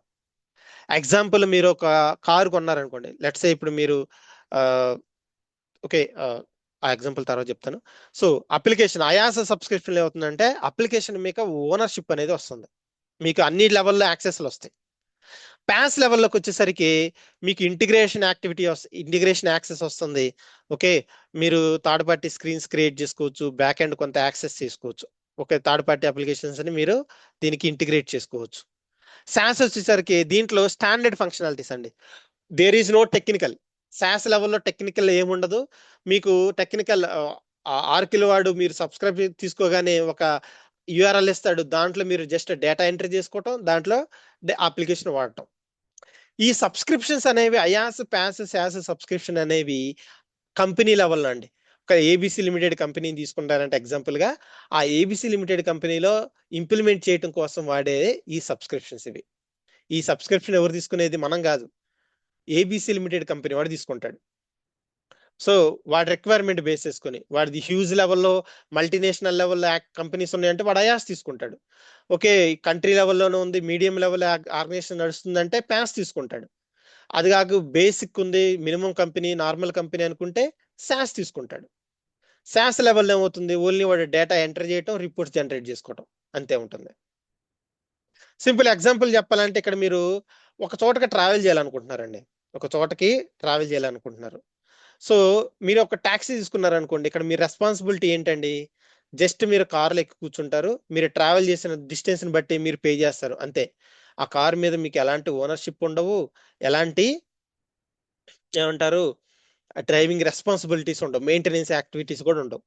కంపెనీ ఆ కార్ ఓనర్ కానివ్వండి, ఆ వాడన్నీ ఆ డ్రైవింగ్ అని మొత్తం వాడు కేర్ తీసుకుంటాడు. ఇక్కడ SaaS లెవెల్లో కూడా అంతే, మనకి క్లౌడ్ సర్వీసెస్ కానివ్వండి, బ్యాక్ అండ్ సపోర్ట్ అవి మొత్తం ఆర్కిల్ వాడు మేనేజ్ చేసుకుంటాడు. జస్ట్ మనం అప్లికేషన్, స్టాండర్డ్ అప్లికేషన్ లెవెల్లో ఈ ఏబిసి లిమిటెడ్ కంపెనీ వాడు డేటా ఎంటర్ చేసుకోవడం, రిపోర్ట్ చేసుకోవడం, అంతవరకే లిమిటేషన్స్ ఉంటాయి. తర్వాత లీజ్ తీసుకుంటున్నాం అండి కారు. అంటే ఇప్పుడు నేను డ్రైవ్ చేయొచ్చు, పెట్రోల్ ఛార్జెస్ మెయింటైన్ చేయొచ్చు, బట్ ఓనర్ మాత్రం నేను కాదు. ఓకే, ఓనర్ని మాత్రం నేను కాదు ఇక్కడ కార్కి. So end of the day నేను కార్ మళ్ళీ హ్యాండ్ ఓవర్ చేసి వస్తుంది. సేమ్ అప్లికేషన్ కంపేర్ చేశారనుకోండి, ఇక్కడ దీంట్లో ఏమవుతుంది, ఈ అప్లికేషన్ లెవెల్లో కొంత చేంజెస్ చేసుకోవచ్చు మీరు, కొన్ని మాడిఫికేషన్ చేసుకొని వేరే థర్డ్ పార్టీ అప్లికేషన్ ఇంటిగ్రేట్ చేసుకుని డేటాని మీరు షేర్ చేసుకోవచ్చు. లెట్స్ ఇప్పుడు ఒక కంపెనీ ఉందనుకోండి, ఏబిసి లిమిటెడ్ కంపెనీ, వాడు ఒక్కడే ఆర్కిల్ ఫ్యూజన్ ఒక్కటే వాడవు, కంట్రీ లోకల్ లెవెల్లో ఉన్న చిన్న చిన్న ఈఆర్పి అప్లికేషన్లు కూడా వాడతాడు. సో అలాంటప్పుడు అదేమవుతుంది, ఈ ఈఆర్పి అప్లికేషన్కి ఆ థర్డ్ పార్టీ అప్లికేషన్లు క్రియేట్ చేసిన డేటా కూడా అవసరం అవుతుంది. అలాంటప్పుడు ఆ రెండు అప్లికేషన్లు కూడా ఇంటిగ్రేట్ అవ్వాలి. ఆ డేటా ఇక్కడికి, ఈ డేటా అక్కడికి ట్రాన్స్ఫర్ చేసుకోగలగాలి. దట్ ఈస్ కాల్డ్ ఇంటిగ్రేషన్స్ అండి. డేటా ఇంటిగ్రేషన్కి ప్యాస్ సబ్స్క్రిప్షన్ అనేది యూజ్ అవుతుంది. తర్వాత అయాస్ సబ్స్క్రిప్షన్లోకి వచ్చి చూడండి, మీకు ఇక్కడ ఓనర్షిప్ తీసుకున్నారు. డైరెక్ట్గా కారు కొనేస్తున్నారు. బై ఏ కార్ కొన్నారంటే ఇన్సూరెన్స్ మీరే, పెట్రోల్ మీరే, డ్రైవింగ్ మీరే. సో ఓనర్షిప్ మొత్తం మీదే ఉంటుంది. ఓకే, సో ఇక్కడ వచ్చేసరికి ఈ సబ్స్క్రిప్షన్ లెవెల్లో, ఐఆస్ లెవెల్లో మీకు ఏదైతే మీరు నెట్వర్కింగ్ ఏదైతే ఉందో, మీకు డేటా స్టోరేజ్ నెట్వర్కింగ్ ఏమైతే ఉందో, మిగిలిన 2 సబ్స్క్రిప్షన్లు లేని ఫెసిలిటీ మీకు ఇక్కడ ఉంటుంది. మీరు ఏమంటారంటే, నాది ఇప్పుడు ఏబిసి లిమిటెడ్ కంపెనీ మల్టీనేషనల్లో పనిచేస్తుంది, నా దగ్గర మల్టిపుల్ థర్డ్ పార్టీ అప్లికేషన్స్ ఉన్నాయి, అప్లికేషన్లో డేటా కూడా క్లౌడ్లో ఉంది, బట్ నేను సపరేట్గా వేరే క్లౌడ్ మెయింటైన్ చేయలేను, ఆర్కిల్ ఫ్యూజన్నే ఒకటే క్లౌడ్ స్టోరేజ్ని మిగతా అప్లికేషన్స్ అన్ని వాడుకోవాలి అనుకుంటే వాడుకోవచ్చు. ఆర్కిల్ అలౌ చేస్తుంది ఐయాస్ సబ్స్క్రిప్షన్లో. ఈ సబ్స్క్రిప్షన్లో మీరు మల్టిపుల్ అప్లికేషన్స్కి ఈ డేటా స్టోరేజ్ అని షేర్ చేసుకోవచ్చు. సో వీటి గురించి ఇంకా డీటెయిల్గా మీకు మన రెగ్యులర్ సెషన్ స్టార్ట్ అయిన తర్వాత మీకు ఇంకా డీటెయిల్గా చెప్తాను. ఇక్కడ చెప్పాలంటే మీకు ప్యాస్ లెవెల్లో టెక్నికల్ కన్సల్టెంట్, ఐఆస్ లెవెల్లో డిబిఏ కన్సల్టెంట్స్, సాస్ లెవెల్లో ఫంక్షనల్ కన్సల్టెంట్స్ పనిచేస్తారండి. సో ప్యాస్ లెవెల్లో hardware and software technical skill set ఉండాలి. ఐఆస్ లెవెల్లో ఇన్ఫ్రాస్ట్రక్చర్, డిబిఏ సంబంధించిన స్కిల్ సెట్ ఉండాలి. కు సంబంధించి ఓన్లీ అప్లికేషన్ లెవెల్ అండి. అప్లికేషన్ లెవెల్లో ఫంక్షనల్ నాలెడ్జ్ ఉంటే సరిపోతుంది. దీంట్లో ఎలాంటి టెక్నికల్ స్కిల్ సెట్ అవసరం లేదు. ఒకవేళ మీలో కొంతమందికి మా దగ్గర టెక్నికల్ స్కిల్ సెట్ ఉన్నాయండి, మాకు కొన్ని టెక్నికల్ నాలెడ్జ్ కూడా ఉంది అంటే, దెన్ అది మీకు అడ్వాంటేజ్ అవుతుంది. మీ రెజ్యూమ్లో మీకు అదే అడ్వాంటేజ్ అవుతుంది. Okay, now so what exactly we do in real time. So ఒక ఫంక్షనల్ కన్సల్టెంట్గా ఇప్పుడు మనం ఇక్కడ చూసాం, మన రోల్ ఏంటండి, ఫంక్షనల్ కన్సల్టెంట్. రియల్ టైంలో ఏం చేస్తాం ఎగ్జాక్ట్గా మనం ఎగ్జాక్ట్గా ఏం చేస్తాం? లెట్స్ ఇప్పుడు ఏబిసి లిమిటెడ్ కంపెనీ ఉందండి. ఏబిసి లిమిటెడ్ కంపెనీ ఉంది, దాన్ని మనం బిజినెస్ ఆర్గనైజేషన్ అంటాం. తర్వాత మనం ఒక సాఫ్ట్వేర్ కంపెనీ, ఇప్పుడు డెలాయిట్ అనే సాఫ్ట్వేర్ కంపెనీ ఉంది. డెలాయిట్ సాఫ్ట్వేర్ కంపెనీలో మనం సాఫ్ట్వేర్ ఎంప్లాయీ. ఓకే, సో ఇప్పుడు ఏబిసి లిమిటెడ్కి డెలాయిట్ సాఫ్ట్వేర్ కంపెనీకి ఒక అగ్రిమెంట్ ఉంది. ఆర్కిల్ ఫ్యూజన్ అప్లికేషన్ మీద ఇంప్లిమెంట్ చేయడం, లేకపోతే ఈ బిజినెస్ ఆర్గనైజేషన్లో ఉన్న ఎంప్లాయీస్కి సపోర్ట్ చేసుకోవడానికి వీళ్ళిద్దరికి ఒక అగ్రిమెంట్ జరిగింది, ఏబిసి లిమిటెడ్ కంపెనీకి, డెలాయిట్ కంపెనీకి. అయితే డెలాయిట్ కంపెనీలో మనం వర్క్ చేస్తున్నాం, ఎలా పనిచేస్తున్నాం? ఫంక్షనల్ కన్సల్టెంట్గా వర్క్ చేస్తున్నాం, సాఫ్ట్వేర్ ఇంజనీర్స్ మనం. ఓకే, సో మనం డెలాయిట్ కంపెనీలో ఎంప్లాయీగా పనిచేస్తూ ఈ ఏబిసి లిమిటెడ్కి క్లయింట్ సర్వీసెస్ ఇస్తాం. ఓకే, సో ఈ ఏబిసి లిమిటెడ్ కంపెనీ మంత్లీ కొంత బిల్లింగ్ అనేది ప్రొవైడ్ చేస్తుంది డెలాయిట్ కంపెనీకి. Okay, end of the month మనకి శాలరీస్ రూపంలో డెలాయిట్ కంపెనీ శాలరీ పే చేస్తుంది. ఓకే, మనకి ఇక్కడ 2 రెస్పాన్సిబిలిటీస్ ఉంటాయి. ఒకటి మన పనిచేసే మన కంపెనీ అండ్ మనకి క్లయింట్. మన సాఫ్ట్వేర్ కంపెనీలో పనిచేస్తున్నాం, మనం ఇంకొక client, that is ABC consulting, ABC limited, ఆ కంపెనీకి కన్సల్టింగ్ సర్వీస్ ఇస్తున్నాం. So this is what exactly we do in real time. గుర్తుపెట్టుకోండి, ఇక్కడ ఎండ్ యూజర్ యాక్టివిటీస్ అప్లికేషన్ లెవెల్లో రేపు మనం కోర్సు స్టార్ట్ అయిన తర్వాత నేను చెప్పే కోర్స్ ఎలా ఉంటుందంటే, ఈ end users and function consultant ఇద్దరికి యూజ్ అయ్యేది చెప్తా. అంటే ఇప్పుడు నేను అనేది ఏంటంటే, సో ఇప్పుడు మీరు ఒక బైక్ నడుపుతున్నారు అనుకోండి, మీరు ఒక బైక్ నడుపుతున్నారు, సడన్ గా బండి ఏ ఫాల్ట్ అయిందో తెలియదు, బండి ఆగిపోయింది. బండి ఆగిపోతే మీరు వెంటనే దాన్ని మీకు మెకానిజం తెలియదు మొత్తం, జస్ట్ మీకు డ్రైవింగ్ మాత్రమే తెలుసు. సో మీరు ఏం చేస్తారు, మెకానిక్ దగ్గర తీసుకెళ్తే ఆడేం చేస్తాడు, జస్ట్ చెక్ చేస్తాడు, ఇంజిన్ స్టార్ట్ చేసి చూడంగానే ఏదో వాడికి అర్థమైపోద్ది ఎక్కడ ప్రాబ్లం అనేది. ఇక్కడ విత్ ఇన్ 2-3 minutes లో ఏదో ఫిక్స్ చేస్తాడు, వెంటనే బండి స్టార్ట్ అవుతుంది, పని చేస్తుంది. సో ఇంకొకటి ఏంటంటే, వాడికి బండి డ్రైవింగ్ కూడా తెలుసు. ఏదో నాయిస్ వస్తుందండి, ఏదో ప్రాబ్లం అయిందంటే వాడికి ఒకసారి టెస్ట్ డ్రైవ్ వేసేసి ఎక్కడ ప్రాబ్లం వచ్చిందో వాడికి తెలిసిపోద్ది, వెంటనే దాన్ని ఫిక్స్ చేసేస్తాడు. ఎలా చేస్తాడు అవన్నీ? వాడికి మెకానిజం అంటే, ఐ మీన్ ఆ రిపేర్ తో పాటు ఆ బండి ఎలా పనిచేస్తుందో మెకానిజం కూడా తెలియాలి. రిపేర్ చేయటం అందరు చేస్తారు, కానీ దాని మెకానిజం కూడా తెలియాలి. As a functional consultant application లెవెల్లో ఇష్యూస్ వస్తే చెప్తాం, కానీ ఆ అప్లికేషన్ ఫంక్షనాలిటీ ఎలా పనిచేస్తుందో కూడా తెలియాలి. అంటే ఆ ఎండ్ యూజర్ చేసే డైలీ యాక్టివిటీస్ కూడా మనకు తెలియాలి. ఈ ట్రైనింగ్ లో నేను అదే చెప్తాను. యాజ్ ఏ ఫంక్షనల్ కన్సల్టెంట్ గా మనం చేసే సెటప్ అండ్ కాన్ఫిగరేషన్స్ ఎలా ఉంటాయి, ఎండ్ యూజర్ చేసే ఫంక్షనాలిటీస్ ఏముంటాయి. సో వాడు ఎండ్ యూజర్స్ వాడికి వచ్చిన ఇష్యూని మనం ఈజీగా అర్థం చేసుకొని సొల్యూషన్ ప్రొవైడ్ చేయాలంటే ఎగ్జాక్ట్ గా ఫంక్షనాలిటీ ఏందో తెలియాలి మనకి. ఓకేనా? రైట్. సో ఇక్కడ మనకి ఫంక్షనల్ కన్సల్టెంట్ అనేవాడు జస్ట్ కన్సల్టింగ్ సర్వీస్ ఇస్తాడు. ఎండ్ యూజర్ చేసే యాక్టివిటీస్ మీద, వాడికి వచ్చే డైలీ ఇష్యూస్ మీద మనం ఫంక్షనల్ సర్వీస్ అనేవి ప్రొవైడ్ చేస్తాం. సో ఇక్కడ మీకు కొంచెం బ్రాడ్గా వెళ్తే ఏబిసి లిమిటెడ్ అనే కంపెనీ ఉంది. సో ఇది ఇట్ కెన్ బి సర్వీస్ కంపెనీగా సెక్టార్లో అయి ఉండొచ్చు, ఆర్ మ్యానుఫ్యాక్చరింగ్ కంపెనీ అయి ఉండొచ్చు. సో చాలా ఈఆర్పి అప్లికేషన్స్ ఉన్నాయి మార్కెట్లో. So they can be use SAP కానీ, జేడీ కానీ, నెట్ సూట్ కానీ, ఆర్కిల్ కానీ, చాలా ఈఆర్పి అప్లికేషన్ ఏదైనా యూజ్ చేయొచ్చు. లెట్స్ సే వాళ్ళు ఈఆర్పి అప్లికేషన్ వాడుతున్నారు, ఆర్కిల్ ఫ్యూజన్ అప్లికేషన్ అనేది వాడుతున్నారు. ఎవరు? ABC limited company. ABC limited కంపెనీని ఏమంటాం ఇక్కడ? క్లయింట్ కంపెనీ అంటాం. క్లయింట్ కంపెనీలో ఎండ్ యూజర్స్ ఉంటారు. అంటే ఇప్పుడు ఏమవుతుందంటే ఏబిసి లిమిటెడ్ కంపెనీ అనేది ఒక ఒక పెద్ద కంపెనీ. ఇప్పుడు మీరు టాటా కంపెనీ తీసుకోండి. టాటా కంపెనీ తీసుకుంటే రతన్ టాటా వాళ్ళ వాళ్ళ ఫాదర్, ఓకే, అంతకుముందు అంటే ఎస్టాబ్లిష్ చేసిన వాళ్ళు అందరూ చనిపోతూ వచ్చారు. ఇప్పుడు లేటెస్ట్ గా ఆయన కూడా చనిపోయాడు. బట్ ఈ టాటా కంపెనీ ఆగిందా? పనిచేయటం ఆగిపోయిందా? Still it is continuing.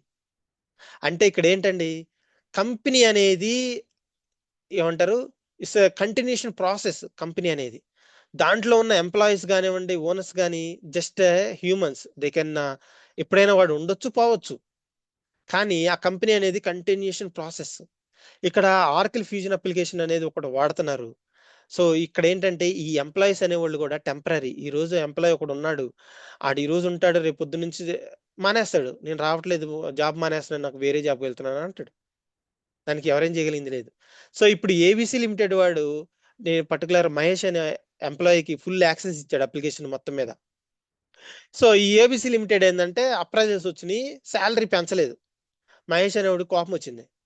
So ఈ నాకు శాలరీ పెంచలేదు కాబట్టి ఈ కంపెనీని ఏదో ఒకటి చేయాలి అని చెప్పేసి ఏదో ఒక ఫ్రాడ్ అండ్ యాక్టివిటీ చేయడానికి అప్లికేషన్ లెవెల్లో డేటా డిలీట్ చేయటమో, లేకపోతే ఏదన్నా, ఎందుకంటే నాకు ఫుల్ యాక్సెస్ ఉంది అప్లికేషన్ మీద, ఏదో ఒకటి ఫ్రాడ్ అండ్ యాక్టివిటీ చేస్తే టోటల్ బిజినెస్ మొత్తం కొలాప్స్ అయిపోద్ది. అంటే బిజినెస్ మొత్తం ఆగిపోద్ది, స్టక్ అయిపోద్ది. ఏదన్నా మనం తప్పు చేసి లేకపోతే సెటప్స్ ని డిలీట్ చేయడం వల్ల, లేకపోతే ఏదన్నా మోడిఫికేషన్ చేయడం వల్ల. సో ఇలాంటివి ఫ్రాడెంటల్ యాక్టివిటీని రిస్ట్రిక్ట్ చేయడం కోసం ఏమవుతుందంటే ఏబిసి లిమిటెడ్ వాడు ఎంప్లాయీస్ ఎవరికి కూడా ఫుల్ యాక్సెస్ ఇవ్వడం. ఎంప్లాయీస్ ఎవడైనా కానీ డేటా ఎంటర్ చేయడం వరకే. వాడి యాక్టివిటీ ఏంటి? డేటా ఎంటర్ చేయటం, సేల్స్ ఇన్వాయిస్ క్రియేట్ చేయటం, పర్చేజ్ ఇన్వాయిస్ క్రియేట్ చేయటం, లేకపోతే పేమెంట్ ఓచర్ క్రియేట్ చేయటం, అంతే. దాన్ని వ్యాలిడ్ చేయడానికి నెక్స్ట్ వాళ్ళు ఉంటారు, దాన్ని అప్రూవ్ చేయడానికి. సో బ్యాక్ ఎండ్ లో మొత్తం ఆల్ ఓవర్ ఏమంటారు, ఫుల్ యాక్సెస్ అనేది ఎండ్ యూజర్స్ కు ఉండదు. కాబట్టి వీళ్ళకి ఏదన్నా డైలీ ఫంక్షనాలిటీలో ఇష్యూస్ వచ్చినా, కొత్త రిక్వైర్మెంట్ వచ్చినా ఆ ఎండ్ యూజర్స్ అనే వాళ్ళు అంతటగా వాళ్ళు చేసుకోలేరు. సో దీనికోసం ఏబిసి లిమిటెడ్ కంపెనీ ఏం చేస్తారంటే ఒక సాఫ్ట్వేర్ కంపెనీతో అగ్రిమెంట్ తీసుకుంటది. మా ఎంప్లాయీస్ కి, ఓకే, సో వాళ్ళ రిక్వైర్మెంట్ బేసిస్ కొని అప్లికేషన్ లో కొన్ని సెటప్స్ చేసి పెట్టాలి. ఓకే, కొన్ని చేంజెస్ చేసి పెట్టాలి. ఏదైనా ఇష్యూస్ వస్తే అవి సొల్యూషన్ ఇవ్వాలి అని చెప్పేసి వాళ్ళు అగ్రిమెంట్ తీసుకుంటారు. Client company and software company ఒక అగ్రిమెంట్ తీసుకుంటారు. దాన్ని బేస్ చేసుకుని ఈ సాఫ్ట్వేర్ కంపెనీ ఏం చేస్తుంది, ఈ ఫంక్షనల్ కన్సల్టెంట్స్ ని ఏబిసి లిమిటెడ్ కి అసైన్ చేసి వాళ్ళకి సపోర్టింగ్ గా వర్క్ చేపిస్తుంది. దానికి ప్రతిఫలంగా ఈ client company ABC limited company ప్రతి మంత్ ఇన్ని డాలర్స్ అని పే చేస్తూ ఉంటది ఏబిసి ఈ సాఫ్ట్వేర్ కంపెనీకి. ఓకే, ప్రతి సాఫ్ట్వేర్ ఇప్పుడు ఆర్కిల్ ఫ్యూజన్ అప్లికేషన్ అనేది ఈ ఫంక్షనల్ కన్సల్టెంట్ అనేది ఎక్కడ ఉంటుందండి? ఆర్కిల్ కంపెనీలో ఉంటారు, గుర్తుపెట్టుకోండి. ఆర్కిల్ కంపెనీలో ఉండం మనం. ఎన్ని సాఫ్ట్వేర్, మీకు థౌజండ్స్ ఆఫ్ సాఫ్ట్వేర్ కంపెనీస్ ఉన్నాయి బయట. అన్ని సాఫ్ట్వేర్ కంపెనీస్ లో ఆర్కిల్ ఫ్యూజన్ అనేది ఉంది. Oracle Fusion functional consulting services అన్ని కంపెనీస్ లో ఉంది. We are eligible to work anywhere. మీరు ఏ సాఫ్ట్వేర్ కంపెనీలో వర్క్ చేయడానికి మీరు ఎలిజిబుల్, ఆ కంపెనీలో ఆర్కిల్ ఫ్యూజన్ అనే సర్వీస్ ఉంటే. ఓకేనా? సో ఇక్కడ మీకు అర్థమైంది కదా. ఈ క్లయింట్ కి సర్వీస్ ప్రొవైడ్ చేయడానికి సాఫ్ట్వేర్ కంపెనీస్ ఉంటాయి. సాఫ్ట్వేర్ కంపెనీస్ అంటే థౌజండ్స్ ఆఫ్ సాఫ్ట్వేర్ కంపెనీస్ ఉన్నాయి. అన్ని సాఫ్ట్వేర్ కంపెనీస్ కూడా ఈ ఆర్కిల్ ఫ్యూజన్ మీద సర్వీస్ ప్రొవైడ్ చేస్తాయి. మనం ఆ సాఫ్ట్వేర్ కంపెనీలో పనిచేస్తాము. ఓకే, ఆర్కిల్ లే ఆఫ్స్ అనగానే ఓకే మన జాబులు మొత్తం పోయినాయి, ఇంకా ఆర్కిల్ లే ఆఫ్ అంటే మనది కూడా పోయినట్టేనా? కాదు. ఎందుకంటే ఆర్కిల్ అనేది కంపెనీ, అది డిఫరెంట్. మనం పనిచేస్తున్న ఒక సాఫ్ట్వేర్ కంపెనీ. దీంట్లో మన ఫంక్షనల్ కన్సల్టెంట్. మీరు ఫంక్షనల్ కన్సల్టెంట్ సర్వీస్ ఇస్తేనే వాడికి మనీ వచ్చేది.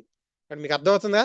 మీరు ఫంక్షనల్ సర్వీస్ ఈ ఏబిసి లిమిటెడ్ కి ఇస్తేనే ఏబిసి లిమిటెడ్ వాడు మంత్లీ బిల్లింగ్ ఇస్తాడు ఈ సాఫ్ట్వేర్ కంపెనీకి. అలాంటిది మన మీద రెవెన్యూ వస్తుంటే మనల్ని ఎవడు లే ఆఫ్ చేస్తాడు? మీకు అర్థమైందా? మన మీద రెవెన్యూ, కంపెనీకి రెవెన్యూ వస్తుందా మన వల్ల, మనం సర్వీస్ ఇస్తున్నాం, మన ఫంక్షనల్ సర్వీస్ మనం ఏబిసి లిమిటెడ్కి ఇస్తున్నాం కాబట్టి వాడు కొంత రెవెన్యూ ఇస్తున్నాడు సాఫ్ట్వేర్ కంపెనీకి, కాబట్టి వాడికి రెవెన్యూ వస్తుంది. అలాంటిది ఇప్పుడు మనల్ని లే ఆఫ్ చేసాడు, మనల్ని జాబ్ నుంచి తీసేసాడు, వీడికి రెవెన్యూ ఆడ నుంచి వస్తుంది? మనం లేకపోతే సాఫ్ట్వేర్ కంపెనీకి రెవెన్యూ ఆడ నుంచి వస్తుంది? కాబట్టి మన మీద లే ఆఫ్ చేయడానికి అవకాశం ఉందా? లేదు. మనం ప్రాజెక్ట్ లేకపోతే ఒక ప్రాజెక్ట్ లేకపోతే ఇంకో ప్రాజెక్ట్కి అసైన్ అవుతాం, అది కంపెనీ ఇష్యూ. అంతేగాని లే ఆఫ్ అవ్వడం మాత్రం అనేది మన ఫంక్షనల్ కన్సల్టెంట్ మీద మాక్సిమం రాదు. ఎందుకంటే మనది బిల్లింగ్ లెవెల్, మనం ఒక పని చేస్తున్నాం అంటే అవర్లీ బేస్డ్. మనం చేసే గంట మన ఇప్పుడు ఇప్పుడు నేను వర్క్ చేస్తున్న క్లయింట్, ఓకే, నేను నేను పని చేసే గంటకి $150 పే చేస్తుంది మా కంపెనీకి. నేను పనిచేసే క్లయింట్ ఆస్ట్రేలియా, యుఎస్ క్లయింట్, గంటకి $150 పే చేస్తుంది. నేను ఎన్ని గంటలు పనిచేస్తే అన్ని గంటలు $150 మా సాఫ్ట్వేర్ కంపెనీకి పే చేస్తుంది. దాంట్లో వాడు మనకు మొత్తం ఇస్తాడు శాలరీ. ఏం చెప్తాడు క్లయింట్కి? మహేష్కి నేను ల్యాప్టాప్ ఇస్తున్నాను, ఆఫీస్ ప్రెమిసెస్ ఇస్తున్నాను, మంచి ఏసీ, మంచి చైర్, మంచి డెస్క్, మీ డేటా సెక్యూరిటీ కోసం నేను ఏమంటారు ఓడిసి మెయింటైన్ చేస్తున్నాను, మొత్తం ప్రివిలేజెస్ మొత్తం ప్రొవైడ్ చేస్తున్నాను మహేష్కి, కాబట్టి మహేష్కి ఇచ్చే శాలరీ, మీరు మాకు ఇచ్చే బిల్లింగ్ లో $150 సగం మేము తీసుకొని సగం మహేష్కి ఇస్తామంటారు. అదే జరిగేది, అంతకన్నా తక్కువ వేస్తారు మనకి. అంటే మనకు వచ్చే శాలరీ అనేది డిసిషన్ మన సాఫ్ట్వేర్ కంపెనీకి మనకే ఉంటది. మనకి క్లయింట్ మన అవర్లీ రేట్ బేసిసుకొని మనకి $150 గంట చొప్పున మనకి మన క్లయింట్ కంపెనీ మన సాఫ్ట్వేర్ కంపెనీకి పే చేస్తుంది. అలా వాడికి రెవెన్యూ జనరేట్ అవుతుంది. అలాంటి రెవెన్యూ జనరేట్ చేసే మన మీద లే ఆఫ్ వేసాడంటే ఆడి కంపెనీ మూసుకోవాలి. ఓకేనా? సో మరి ఇప్పుడు ఆర్క్లో లే ఆఫ్స్ ఎక్కడి నుంచి పడుతున్నాయండి? అది కూడా చెప్తాను మీకు, ఆ తర్వాత పాయింట్లో చెప్తాను మీకు డీటెయిల్ గా. ఇక్కడ ఎండ్ యూజర్ కి ఫంక్షనల్ కన్సల్టెంట్ గురించి మనం డిస్కస్ చేద్దాం. What is end user, what is functional consultant? So ఇక్కడ ఎండ్ యూజర్ అంటే డైలీ యాక్టివిటీస్ అండి. సో ఒక కంపెనీలో జరిగే డైలీ యాక్టివిటీస్, ఇప్పుడు ఆర్కిల్ ఫ్యూజన్ అప్లికేషన్ తీసుకున్నాడు, దాంట్లో ఎంప్లాయ్ ఉన్నాడు అనుకోండి, ఒక ఎంప్లాయ్ ఉన్నాడు, వాడు ఒక అసోసియేట్ ఎంప్లాయ్, వాడికి ఇచ్చే లిమిటేషన్ ప్రకారం వాడు ఏం చేయగలడు? డేటా ఎంట్రీ చేయగలడు, ఇన్వాయిస్ క్రియేట్ చేయగలడు. నెక్స్ట్ మేనేజర్ ఉన్నాడు, ఆ మేనేజర్ యాక్సెస్ ప్రకారం మేనేజర్ ఏం చేయగలడు? దాన్ని వ్యాలిడేట్ చేసి అప్రూవ్ చేయగలడు. అలా వాళ్ళ లిమిటేషన్స్ లో, వాళ్ళకున్న లిమిటేషన్స్ ప్రకారం వాళ్ళు అప్లికేషన్ లెవెల్లో డైలీ యాక్టివిటీ, వాళ్ళు వచ్చిన పని, వాళ్ళు ఉదయం నుంచి సాయంత్రం వరకు వాళ్ళు చేసే పని అది కాదు. అప్లికేషన్ లెవెల్లో డేటా ఎంటర్ చేయడం, డేటా మీద రిపోర్ట్స్ జనరేట్ చేసుకోవడం, ఆ ఏబిసి లిమిటెడ్ కంపెనీకి సంబంధించి వర్క్ చేస్తారు ఎండ్ యూజర్స్ అనేవాళ్ళు. గుర్తుపెట్టుకోండి, ఫంక్షన్ కన్సల్టెంట్ గా మనం ఎప్పుడు కూడా అప్లికేషన్ లెవెల్లో బిజినెస్ యాక్టివిటీస్ క్రియేట్ చేయము, బిజినెస్ యాక్టివిటీస్ మీద వర్క్ చేయము. ఓకే, నా ఇంకొకటి వచ్చేసరికి ఫంక్షనల్ కన్సల్టెంట్ అండి. What is functional consultant? What exactly functional consultant will do?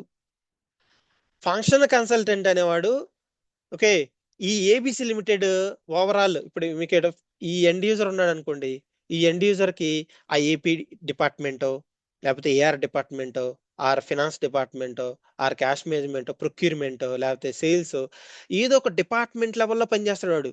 వాడికి ఇచ్చిన యాక్టివిటీ మీద మాత్రమే వాడికి గ్రిప్ ఉండాలి. వాడికి ఆర్గనైజేషన్ లెవెల్ ఏబిసి లిమిటెడ్ కంపెనీకి సంబంధించి మొత్తం ప్రాఫిట్ నేనే చేయాలి, ఆ మొత్తం పత్తి ఎక్కువ నేనే పెంచాలి, వాడికి రెవెన్యూ నేనే పెంచాలి అన్న రెస్పాన్సిబిలిటీతో వాడు పని చేయడు. వాడి పని ఏంటంటే వచ్చిన డేటాని జస్ట్ ఎంటర్ చేయడం వాడి పని, ఎండ్ యూజర్ పని.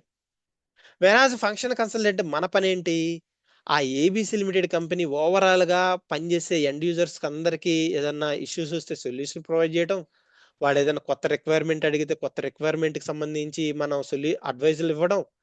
తర్వాత ఇక్కడ మనం ఇచ్చే సొల్యూషన్ కానీ మనం ఇచ్చే అడ్వైస్ కానీ ఆ ఏబిసి లిమిటెడ్ కంపెనీకి చాలా అడ్వాంటేజ్ అవ్వాలి. వాడు ఇప్పుడు ప్రజెంట్ ఫాలో అవుతున్న ఒక యాక్టివిటీ ఏదైతే ఉందో దానికి సంబంధించి వాడి కొంత బెనిఫిట్ రావాలి, ప్రాఫిటబిలిటీ రావాలి, వాడి కాస్ట్ తగ్గాలి. ఓకే, ఇలాంటి suggestions as a function consultant గా ఇలాంటి సర్వీసెస్, ఇలాంటి అడ్వైజులు ఇవ్వాలి మనం. మనకి స్ట్రిక్ట్ గా మనం స్ట్రిక్ట్ గా దీని మీద అప్లికేషన్ లెవెల్లో మాత్రం నాలెడ్జ్ కావాలి, అప్లికేషన్ లెవెల్లో మాత్రం వర్క్ చేస్తాం. సో ఆ ఏబిసి లిమిటెడ్ కంపెనీకి సంబంధించి అన్ని యాక్టివిటీస్ మన దగ్గర నుండి చూసుకోవాలంటే మనతో కాదు, మన పని కాదు అది, ఎండ్ యూజర్స్ పని అది. కీ డిఫరెన్సెస్ చూడొచ్చు ఇక్కడ మీరు.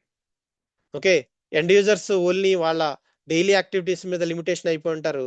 వెరాజ్ functional consultant all over application మీద వాళ్ళకి ఏ ఏ పర్టికులర్ డిపార్ట్మెంట్లో అయినా కానీ వాళ్ళకి వచ్చిన ఇష్యూస్ మీద, వాళ్ళకి వచ్చిన కొత్త రిక్వైర్మెంట్ మీద పనిచేస్తూ ఉంటాం. సో ఈ ఎండ్ యూజర్స్ అనే వాళ్ళు finance and accounting and finance మీద ఎక్కువ నాలెడ్జ్ ఉంటుంది, వాళ్ళ బిజినెస్ ప్రాసెస్ మీద ఎక్కువ నాలెడ్జ్ ఉంటుంది. వేరాజ్ ఫంక్షన్ కన్సల్టెంట్ కి అప్లికేషన్ మీద, బిజినెస్ ప్రాసెస్ మీద నాలెడ్జ్ ఉంటుంది. అప్లికేషన్ మీద, బిజినెస్ ప్రాసెస్ మీద. సో ఈ వాళ్ళ బిజినెస్ ప్రాసెస్ అప్లికేషన్ ఎలా ఎగ్జిక్యూట్ చేయాలి, వాళ్ళ రిక్వైర్డ్ రిపోర్ట్స్ ఎలా జనరేట్ చేయాలి దాని మీద మనకి ఎక్కువ నాలెడ్జ్ ఉంటుంది.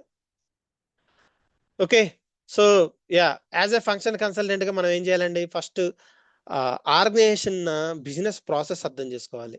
వాళ్ళు మ్యానుఫ్యాక్చరింగ్ ప్రాసెసా, సేల్స్ యాక్టివిటీసా, ఓకే ఎక్స్పెన్సెస్ ఎలా ఉన్నాయి, వాళ్ళ రెవెన్యూ ఎలా జనరేట్ చేయగలుగుతున్నారు, పర్చేసెస్ ఎలా ఉన్నాయి, సో దాన్ని ఎలా ఇంప్రూవ్ చేయొచ్చు.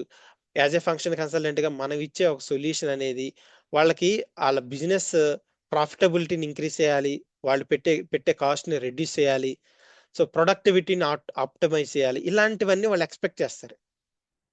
ఓకేనా. సో ఫంక్షనల్ కన్సల్టెంట్ అంటే సో ఆ బిజినెస్ ప్రాసెస్ లో ఇప్పటి వరకు వాళ్ళు ఫాలో అని ఒక న్యూ టెక్నిక్, ఒక ఈజీ మెథడ్ ని మనం వాళ్ళకి అడ్వైస్ చేయగలగాలి. That is the functional consultant role. So ఇక్కడ కెరీర్ ట్రాక్ చూడండి. సో మీకు కెరీర్ వర్సటిలిటీ ఉంటుంది.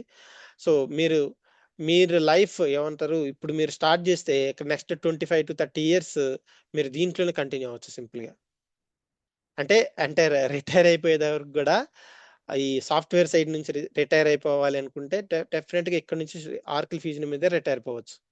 మీరు చాలా మంది బయట చూస్తూ ఉంటున్నారు, ఒక టెక్నాలజీ నేర్చుకొని ఒక 4 సంవత్సరాలతో మళ్ళీ ఇంకో టెక్నాలజీ నేర్చుకోవాలి, ఇంకో 2 సంవత్సరాలతో ఇంకో టెక్నాలజీ, ఇంకో 2 సంవత్సరాలతో అట్లా మారుతూ వెళ్ళిపోతున్నారు. సో ఎప్పుడైతే మీరు ఇనిషియల్ గా as early as soon as possible మీరు మంచి డిసిషన్ తీసుకొని మంచి పాత్ సెలెక్ట్ చేసుకుంటారు. ఒకటేనండి, మీరు ఈ రోజు ఒక జాబ్ లో జాయిన్ అవుతున్నారంటే మీ రిటైర్మెంట్ కూడా ఆ టెక్నాలజీలోనే ఉండాలి.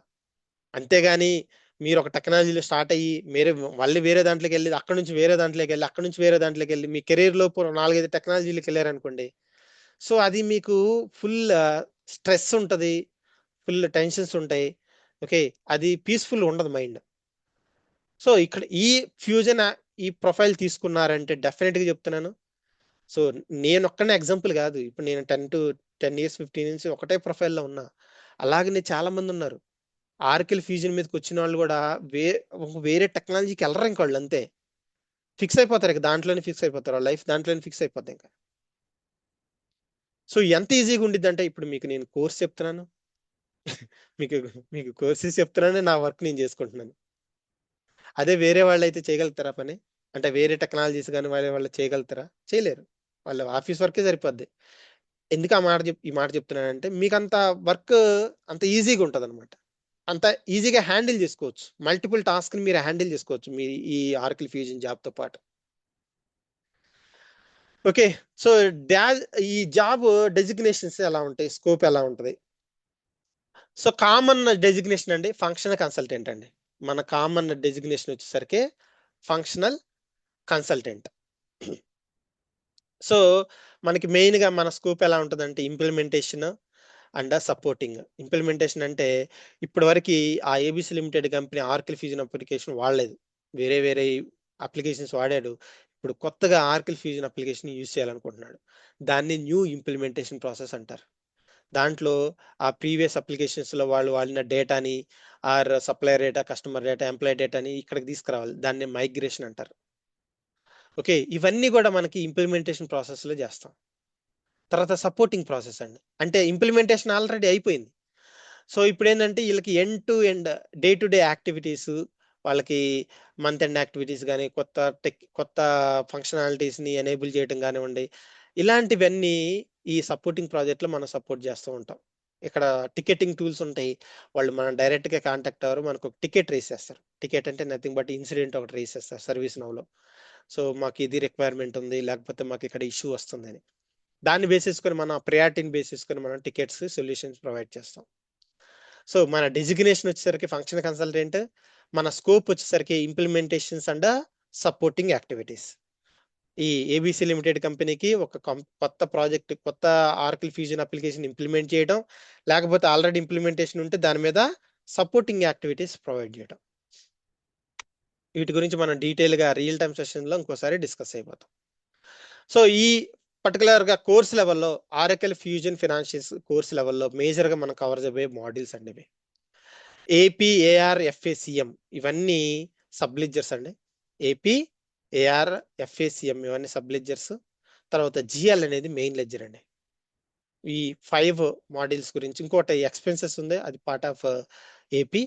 ఈ 5 మాడ్యూల్స్ 6 మాడ్యూల్స్ గురించి మనం ట్రైనింగ్లో, ఈ 2 months ట్రైనింగ్లో చాలా డీటెయిల్గా డిస్కస్ అయిపోతాం. సో ఇప్పుడు మీకు ఇందాక చెప్పే కదా, ఈ P2P ప్రాసెస్, O2C ప్రాసెస్ ఒకదానికొకటి ఎలా ఇంటర్లింక్ అయి ఉంటాయి అనేది. లెట్స్ ఏ బిజినెస్ ప్రాసెస్లో ఇప్పుడు మనం మాట్లాడుకున్న ఈ ఈ ఫైవ్ ఈ 5 మాడ్యూల్స్ ఏవైతే ఉన్నాయో, లెట్స్ ఈ 5 ఏపీ, ఏఆర్, ఎఫ్ఏసిఎం, జిఎల్, ఇవి ఆర్కిల్ ఫ్యూజన్లో ఉంటాయి, అన్ని ఈఆర్పి అప్లికేషన్లో ఉంటాయి. ఆర్కిల్ ఫ్యూజన్లో ఉంటాయి, అన్ని ఈఆర్పి అప్లికేషన్లో ఉంటాయి. ఓకే, ఈ ఆర్కిల్ ఫ్యూజన్లో ఉన్న ఈ మాడ్యూల్స్ మనకి రియల్ టైంలో ఎలా ఎగ్జిస్ట్ అవుతాయి, రియల్ టైం ఒక కంపెనీలో ఎలా ఎగ్జిస్ట్ అవుతాయి. సో మొత్తాన్ని మనం 3 బిజినెస్ ప్రాసెస్గా డివైడ్ చేసాం. ఆర్కిల్ ఫ్యూజన్లో మొత్తాన్ని 3 బిజినెస్ ప్రాసెస్గా డివైడ్ చేసాం. ఒకటి invoice to cash, O2C, procure to payment, P2P, asset retirement process, అంటే అసెట్ టు రిటైర్మెంట్ అంటే asset acquisition to asset retirement process. ఈ త్రీ బిజినెస్ ప్రాసెస్లో జరిగిన ట్రాన్సాక్షన్ మొత్తం కూడా మీకు ఎండ్ ఆఫ్ ద డే జిఎల్లోకి వెళ్తుంది. జిఎల్లో జరిగే యాక్టివిటీస్ ఏంటండి, budget and reporting activities. Reporting activities మీకు జిఎల్లో జరుగుతాయి. ఓకే, సో ఇక్కడ చూడండి, జిఎల్లో budgeting activities or reporting activities జరుగుతాయి. దానికి బేస్ డేటా మీకు ఈ లెడ్జర్స్ నుంచి వస్తుంది. అంటే P2P, O2C, asset acquisition to retirement activities. ఈ మల్టిపుల్ 3 బిజినెస్ ప్రాసెస్లో నుంచి డేటా మీకు జిఎల్కి ట్రాన్స్ఫర్ అవుతుంది. సో ఈ మల్టిపుల్ బిజినెస్ ప్రాసెస్లో ఎలా ఉంటాయి యాక్టివిటీస్, ఎలా ఉంటాయి. సో ఇక్కడ మీ ఇందాక చెప్పాను, ఇక్కడ ఏపీఆర్, ఎఫ్ఏసిఎం, జిఎల్ మాడ్యూల్స్ ఉన్నాయి కదా, ఇవన్నీ మాడ్యూల్స్ అనమాట, మనం డిస్కస్ చేయబోయే మాడ్యూల్స్. ఈ మాడ్యూల్స్ ఈ బిజినెస్ ప్రాసెస్లో ఎలా ఇంక్లూడ్ అయి ఉంటాయి. ఇక్కడ చూడండి, first invoice to cash, nothing but O2C model. దీంట్లో రిసీబుల్ మాడ్యూల్ ఉంది చూడండి, ఏఆర్ మాడ్యూల్ అంటే cash management. P2P procure to payment ప్రాసెస్లో ఏపీ ఉంది, పేయబుల్స్, తర్వాత క్యాష్ మేనేజ్మెంట్ ఉంది. తర్వాత అసెట్ ఎక్విజిషన్ టు రిటైర్మెంట్లో మీకు ఇక్కడ అసెట్ మాడ్యూల్ ఉంది. ఇక్కడ చూడండి, బడ్జెట్ రిపోర్టింగ్లో జిఎల్ ఉంది. ఇవన్నీ మనం పైన మాట్లాడుకున్న సబ్లెడ్జర్స్. ఇవన్నీ ఈ 3 బిజినెస్ ప్రాసెస్లో ఇన్వాల్వ్ అయి ఉంటాయి అన్నమాట. సో ఇప్పుడు ఈ 3 బిజినెస్ ప్రాసెస్ ఒకదానికొకటి ఎలా లింక్ అవుతాయి. ఈ 3 బిజినెస్ ప్రాసెస్లు P2P, O2C, A2R, ఈ 3 ఒకదానికొకటి ఎలా లింక్ అయి ఉంటాయి. లెట్స్ సే ఇప్పుడు టాటా మోటార్స్ కంపెనీని తీసుకున్నాం ఎగ్జాంపుల్. టాటా మోటార్స్ కంపెనీని ఎగ్జాంపుల్గా తీసుకుందాం. టాటా మోటార్స్ కంపెనీ వాడు ఏప్రిల్ మంత్లో న్యూ ఫినాన్షియల్ ఇయర్కి సంబంధించి ఒక బ్రాండ్ న్యూ కార్ని మార్కెట్లోకి అనౌన్స్ చేశాడు. సో అనౌన్స్ చేయగానే ఏమవుతుంది, మార్కెట్లోకి హ్యూజ్ రెస్పాన్స్ వచ్చింది. కస్టమర్ దగ్గర నుంచి ఒక 1000 కార్స్ని ఆర్డర్ వచ్చేసింది. 1000 కార్స్ ఆర్డర్ వచ్చేసింది. సో ఆర్డర్ ఎక్కడ వస్తుందండి మీకు, O2Cలో వస్తుంది.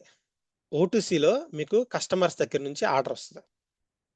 ఆర్డర్ రాగానే ముందు వీళ్ళు ఏం చేసుకుంటారు, వెళ్ళి ఆ 1000 కార్స్ అవైలబుల్ ఉన్నాయా లేవా, మ్యానుఫ్యాక్చరింగ్ లెవెల్లో 1000 కార్స్ మార్కెట్లో ఇప్పుడు వాళ్ళకి కస్టమర్స్కి డెలివర్ చేయడానికి అవైలబుల్ ఉన్నాయా లేవా చెక్ చేస్తే ఉండవు. సో వీళ్ళు ఏం చేస్తారు, కస్టమర్స్కి వెయిటింగ్ పీరియడ్ ఇచ్చేసి మీకు 3 మంత్స్లో 6 మంత్స్లో మీకు డెలివరీ చేస్తామని చెప్పి ఆర్డర్ని కన్ఫర్మ్ చేసుకొని వాళ్ళకి వెయిటింగ్ పీరియడ్ ఇచ్చేస్తారు. ఇక్కడ ప్రొడక్టివిటీ స్టార్ట్ చేస్తారు. ప్రొడక్షన్ స్టార్ట్ చేయడానికంటే వీళ్ళకి ఏం కావాలండి, రా మెటీరియల్ కావాలి. సో ఈ ఆర్డర్స్ ఎక్కువ రావడం వల్ల, కస్టమర్ దగ్గర నుంచి ఆర్డర్ ఎక్కువ రావడం వల్ల మనం ఎక్కువ రా మెటీరియల్ని పర్చేజ్ చేసి ప్రొడక్టివిటీని స్టార్ట్ చేస్తాం. ప్రొడక్టివిటీ స్టార్ట్ చేసి అంటే I mean raw material purchase చేసి, సప్లయర్ దగ్గర నుంచి రా మెటీరియల్ పర్చేజ్ చేసి, ఓకే, ఆ రా మెటీరియల్ యూజ్ చేసి మనం కార్ని మ్యానుఫ్యాక్చర్ చేస్తాం. ఇక్కడ మీకు P2P ప్రాసెస్లో ఓకే, మనం పర్చేజ్ ఆర్డర్ రేస్ చేయడం, సప్లయర్ దగ్గర నుంచి రా మెటీరియల్ రావడం, ఆ రా మెటీరియల్కి అగెనిస్ట్గా సప్లయర్కి మనం పేమెంట్స్ చేయడం. దీని అన్నిటిని మనం P2P ప్రాసెస్ అంటారు. రా మెటీరియల్ పర్చేజ్ చేసి దానికి అగెనిస్ట్గా ఆ సప్లయర్కి పేమెంట్ చేసే సైకిల్ని P2P ప్రాసెస్ అంటారు.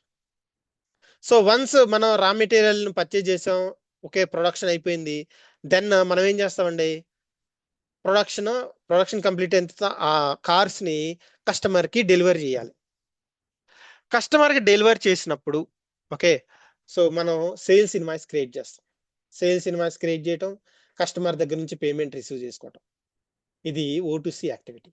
అంటే ఇప్పుడు P2P యాక్టివిటీ, ఓటీసీలో మీరు కస్టమర్ కి ప్రొడక్ట్ సేల్ చేయాలంటే దేని మీద డిపెండెన్సీ అండి, P2P మీద డిపెండెన్సీ. P2P చేయాలంటే మనకి ఏంది అసలు ఇనిషియల్ గా P2P రావాలి, దేనికి మెయిన్ దేని వల్ల వచ్చింది, O2C వల్ల వచ్చింది. అంటే ఈ O2C P2P అనేది ఇంటర్ కనెక్టెడ్ అన్నమాట.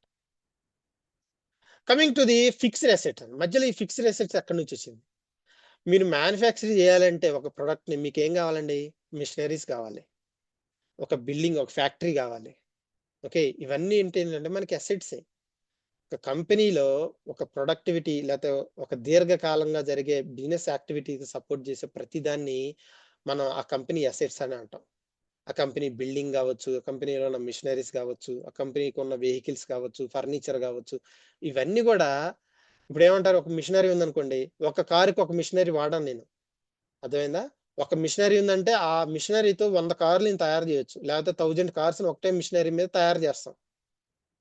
So that is called asset అండి. అసెట్ అంటే ఏంటంటే మన ప్రొడక్టివిటీకి, మన బిజినెస్ యాక్టివిటీస్కి ఓకే, ఫర్ ఏమంటారు, ఒక లాంగ్ టర్మ్ లో పనిచేసే ప్రతి, లాంగ్ టర్మ్ లో డైరెక్ట్ గా కానీ ఇండైరెక్ట్ గా కానీ హెల్ప్ అయ్యే ప్రతి దాన్ని మనం అసెట్ కింద కన్సిడర్ చేస్తాం. ఓకే, సో ఈ 3 బిజినెస్ ప్రాసెస్ల మీద మనకి బేస్ చేసుకొని ట్రైనింగ్ ఉంటుందండి. మన ట్రైనింగ్ మెయిన్ ఈ 3 బిజినెస్ ప్రాసెస్ కవర్ చేస్తాం. P2P, O2C and A2R, asset acquisition to asset retirement activities. ఇంకొకటి రికార్డ్ టు రిపోర్ట్ ఉంటుంది, అంటే జిఎల్ యాక్టివిటీస్ అండి. జిఎల్ యాక్టివిటీస్ ఉంటాయి. సో జిఎల్ రిపోర్టింగ్ యాక్టివిటీస్ ఎలా ఉంటాయి అనే దాని మీద కూడా మనం డిస్కస్ చేద్దాం. ఓకే, ట్రైనింగ్ ప్రాసెస్ ఎలా ఉంటుంది, మనకి మండే టు ఫ్రైడే సెషన్స్ ఉంటాయండి. మండే టు ఫ్రైడే మనకి లైవ్ సెషన్స్ ఉంటాయి. ఓకే, మన సెషన్ ఇప్పుడు ఈ బ్యాచ్ ఈవినింగ్ 9 to 10:30 ఉంటుంది. ఓకే, మీకు 3 లెవెల్స్ ఆఫ్ ఎక్స్ప్లెనేషన్స్ ఉంటాయి. అంటే ఫస్ట్ లెవెల్లో థియరీ చెప్తాను. థియరీ మీకు పీటీపీస్కి స్లైడ్స్ వేసి నీట్గా అన్ని ఫంక్షనాలిటీస్ గురించి మీకు క్లియర్గా చెప్తాను. సో దీనివల్ల ఆ టెర్మినాలజీ, టెక్నికల్ టెర్మినాలజీ మీరు ఈజీగా అర్థం చేసుకోగలుగుతారు. అండ్ తర్వాత సెటప్ అండ్ కాన్ఫిగరేషన్, అప్లికేషన్ మీద సెటప్ అండ్ కాన్ఫిగరేషన్ చెప్తాను. దాని మీద ఫంక్షనాలిటీ టెస్టింగ్ చెప్తాను మళ్ళీ. ఓకే, ఈ త్రీ లెవెల్స్ లో మీకు ఈ first 2 levels as a function consultant గా నాలెడ్జ్ ఉంటుంది. ఓకే, ఈ థర్డ్ లెవెల్లో టెస్టింగ్ ఏదైతే ఉందో ఇది ఎండ్ యూజర్ యాక్టివిటీస్ అన్నమాట. అంతే కదా, మీరు ఎండ్ యూజర్ యాక్టివిటీస్ చెయ్యిందే మీకు ఫంక్షనల్ కన్సల్టెంట్ గా మీకు నాలెడ్జ్ రాదు. సో అట్లీస్ట్ ప్రాక్టీస్ టైంలో అయినా కానీ చెయ్యాలి. ఎందుకంటే ఎండ్ యూజర్ ఇష్యూ ఎలా వచ్చిందో తెలియాలంటే మనకు ఆ ఫంక్షనాలిటీ గురించి కూడా తెలియాలి. ఓకే, సో సాటర్డే మీకు వీకెండ్ అసైన్మెంట్స్ ఉంటాయి. ఎవ్రీ సాటర్డే మీకు వీకెండ్ అసైన్మెంట్ ఉంటాయి. ఈ వీక్ లో జరిగిన మండే టు ఫ్రైడే జరిగిన సెషన్స్ మీద వీకెండ్ అసైన్మెంట్ ఉంటుంది. మీరు కంప్లీట్ చేసి స్క్రీన్ షాట్ పంపించాల్సి వస్తుంది గ్రూప్ లో. మీకు సండే మాక్ ఇంట్రెస్ట్ ఉంటాయండి. ఎవ్రీ సండే మార్నింగ్ 7:30 to 9:30 మీకు మాక్ ఇంట్రెస్ట్ ఉంటాయి. ఈ సెషన్ కు ముందే ఇప్పుడు డెమో సెషన్ అయింది కదా, అవుతుంది కదా, దీనికంటే ముందు 7:30 to 9:30 వరకు మనకి ఈ డెమో క్లాస్, ఈ మాక్ ఇంటర్వ్యూస్ జరుగుతాయి అన్నమాట. Okay, every Sunday mock interviews ఉంటాయి. ఈ మాక్ ఇంటర్వ్యూస్ ఎక్కడి నుంచో ఎలా అంటే, మీకు నేను ఇంటర్వ్యూ సపోర్ట్స్ ఇలా ప్రొవైడ్ చేస్తూ ఉంటాం మేము. అయితే ఇక్కడ మనం ఫేస్ చేసే ఇంటర్వ్యూ క్వశ్చన్స్ కానివ్వండి, ఈచ్ మాడ్యూల్ లెవెల్ 1, లెవెల్ 2 అండి. AP level 1, AP level 2, or GL level 1, level 2, AR level 1, level 2, అట్లా basic questions and real time scenario questions అన్ని కూడా మీకు మాక్ ఇంటర్వ్యూస్ మీకు ప్రొవైడ్ చేయడం జరుగుతుంది. మీరు ఈ మాక్ ఇంటర్వ్యూస్ కంప్లీట్ చేయడం, వీకెండ్ అసైన్మెంట్ కంప్లీట్ చేయడం చేస్తే మీరు మీ ఓన్‌గా ఈజీగా క్రాక్ చేసుకోవచ్చు జాబ్. సో టోటల్ డ్యూరేషన్ వచ్చేసరికి 2 మంత్స్ అండి. టోటల్ డ్యూరేషన్ వచ్చేసరికి 2 మంత్స్. ఓకే. రైట్. సో ఇక్కడ మీకు ఈ 2 మంత్స్ ఆఫ్ డ్యూరేషన్‌లో గుర్తుపెట్టుకోండి, లైవ్ ప్రాజెక్ట్ చేస్తామండి. ఒక ప్రాజెక్ట్‌ని తీసుకొని, ఒక ప్రాజెక్ట్‌కి సంబంధించి ఫంక్షనల్ అండ్ టెక్నికల్ కాన్ఫిగరేషన్స్ చేస్తాం. దాని మీద ఫంక్షనాలిటీ ఏమంటారు టెస్టింగ్ చేస్తాం. అన్ని గుర్తుపెట్టుకోండి. ఫంక్షనాలిటీ సెటప్స్ చేస్తాం first. Okay. Setup and configurations and functionalities. Functionality కూడా టెస్ట్ చేస్తాం. ఇక్కడ చూడండి ఉంది కదా, configuring and end to end testing of setups. Okay, అన్ని మాడ్యూల్స్ లెవెల్లో మనం కవర్ చేస్తాం. సో కోర్స్ ఆఫర్స్ వచ్చేసరికి మీకు regular sessions with latest curriculum అండి. మీకు లేటెస్ట్ ఉన్న కరికులం బేసిస్‌తోనే మీకు క్లాసెస్ ఉంటాయి. ఐ మీన్ ఏమైనా కొత్త ఫంక్షనాలిటీ యాడ్ అయినా గాని మీకు ఈ పర్టిక్యులర్ ఏమంటారు, ఈ కోర్సెస్‌లో యాడ్ చేస్తా ఉంటాం. కంపేర్ టు అదర్ ఇన్‌స్టిట్యూట్స్ మీరు 10 ఏళ్ల క్రితం వాళ్ళు అదే చెప్తారు. ఇప్పుడు కూడా అదే చెప్తా ఉంటారు. లాస్ట్ ఇయర్ మనకి డ్రైవ్ యాక్సెస్ అనేది లైఫ్ టైమ్ యాక్సెస్ ఉంటుంది. అయితే ఇప్పుడేమవుతుందంటే, లాస్ట్ ఇయర్ బ్యాచ్ కంప్లీట్ అయిన వాళ్ళు, ఇప్పుడు మొన్న ఒక అబ్బాయి ఆల్రెడీ జాబ్ వచ్చింది తనకి. సో, సార్ నాకు బ్యాచ్ యాక్సెస్ కావాలి అని నాకు కాల్ చేశాడు. సో, నేను ప్రెజెంట్ కంప్లీట్ అయిన బ్యాచ్ యాక్సెస్ ఇచ్చా. అయితే మళ్ళా కాల్ బ్యాక్ చేశాడు. సార్ మీరు మాకు లాస్ట్ ఇయర్ చెప్పిన ఫంక్షనాలిటీస్ కన్నా ఇప్పుడు ఎక్కువ పెరిగినాయి. అప్పుడు మాకు 30 చెప్పారు. ఇప్పుడు 45 అయినాయి ఇక్కడ అని చెప్పి, అంటే ఇం ఇంప్రూవ్‌మెంట్ ఉంటది. కొత్త ఫంక్షనాలిటీస్ కూడా యాడ్ అవుతా ఉంటాయి. సో, కొన్ని ఇన్‌స్టిట్యూట్‌లో ఎలా ఉంటదంటే, ఆళ్ళు 5 ఇయర్స్ బ్యాక్, 10 ఇయర్స్ బ్యాక్ చెప్పిన అదే స్టోరీ, అదే ఫంక్షనాలిటీస్ యాస్ ఇట్ ఈజ్ మళ్ళీ ఇప్పుడు అదే చెప్తా ఉంటారు. There is no change. ఓకేనా? అదే మనకి రియల్ టైమ్ వర్క్ చేసే employees, I mean real time work చేసే ట్రైనింగ్‌కి అండ్ ఆ లెవెల్ ఆఫ్ వాళ్ళకి డిఫరెన్స్ అదే ఉంటదన్నమాట. సో, మీకు లైఫ్ టైమ్ యాక్సెస్ ఉంటదండి. ఇప్పుడు మీరు డైలీ ఏదైతే సెషన్స్ ఉంటాయో అవి రికార్డ్ అవుతాయి. అవి మీ జీమెయిల్‌కి డ్రైవ్ యాక్సెస్ ఇస్తామన్నమాట. ఓకే. 1 ఇయర్ యాక్సెస్ ఉండిద్ది అప్లికేషన్‌కి. విజన్ ఇన్‌స్టాన్స్ ఇస్తాను మీకు. అప్లికేషన్ ప్రాక్టీస్ చేసుకోవడానికి. అది 1 ఇయర్ యాక్సెస్ ఉంటుంది. ఇప్పుడు ఏప్రిల్ నుంచి నెక్స్ట్ ఏప్రిల్ వరకు మీకు యాక్సెస్ ఉంటదండి. Okay. So, multiple batches access తీసుకోవచ్చు. ఎందుకంటే మనకి తెలుగు బ్యాచ్ అని, ఇంగ్లీష్ బ్యాచెస్ అని ఉంటాయి. ఓకే. మీరు ఒకవేళ ఇంగ్లీష్ బ్యాచ్ తీసుకుంటానంటే తీసుకోవచ్చు. మీరు తెలుగు బ్యాచ్‌కి జాయిన్ అవుతున్నారు. సార్ నాకు ఆల్రెడీ కంప్లీట్ అయిన బ్యాచ్ యాక్సెస్ కావాలి సార్ అంటే తీసుకోవచ్చు. ఇంకొకటి, నేను ఈ బ్యాచ్ కాకుండా ఫ్యూచర్‌లో ఇంకో బ్యాచ్‌కి జాయిన్ అవుతాను అంటే, యూ హావ్ యాక్సెస్. మీకు మాక్సిమం 2 బ్యాచెస్ అండి. కరెంట్ బ్యాచ్, ఫ్యూచర్‌లో ఇంకో బ్యాచ్ ఈజీగా, I mean without any cost మీరు జాయిన్ అవ్వచ్చు. ఓకేనా? మల్టిపుల్ బ్యాచెస్ యాక్సెస్ అనేది ఉంటుందన్నమాట. తర్వాత రెజ్యూమ్ ప్రిపరేషన్ మీకు ఫార్మాట్స్, టెంప్లేట్స్ అన్నీ ప్రొవైడ్ చేస్తాను. మీరు రెజ్యూమ్ ప్రిపేర్ చేసుకొని నాకు పంపిస్తే రివ్యూ చేసి మీకు రెజ్యూమ్ ఫైనలైజేషన్ కూడా మనమే చేస్తాం. Okay. Module wise interview question and answers. ఒక్కొక్క మాడ్యూల్‌కి సంబంధించి 100-150 క్వెషన్ అండ్ ఆన్సర్స్ ఇస్తాం. సింపుల్‌గా మీరు ఈ 100 అండ్ 150 క్వెషన్స్ మీద థరోగా ఉన్నారు అంటే, సో, మీరు చాలామంది ఇంటర్వ్యూ సపోర్ట్ కోసం బాగా ఆతృతగా ఎదురు చూస్తా ఉంటారు. ఇలాంటి యాక్టివిటీస్ చేస్తే మీకు ఎవరి దగ్గర ఇంటర్వ్యూ సపోర్ట్ తీసుకోవాల్సిన పనే ఉండదు. మీ ఓన్ స్కిల్ సెట్‌తో మీరు ఇంటర్వ్యూ క్రాక్ చేయగలుగుతారు. సో, ఇక్కడ మీకు ఇంటర్వ్యూ క్వెషన్ అండ్ ఆన్సర్స్‌లో రియల్ టైమ్‌లో నేను ఫేస్ చేస్తున్న, ఐ మీన్ మనం ఇంటర్వ్యూ సపోర్ట్‌లో మనం ఫే చేస్తున్న ఈ ఏదైతే క్వెషన్స్ ఉన్నాయో అన్నీ ఇంక్లూడ్ అవుతాయి ఇక్కడ. ఓకేనా? రియల్ టైమ్ సెషన్స్ అండి.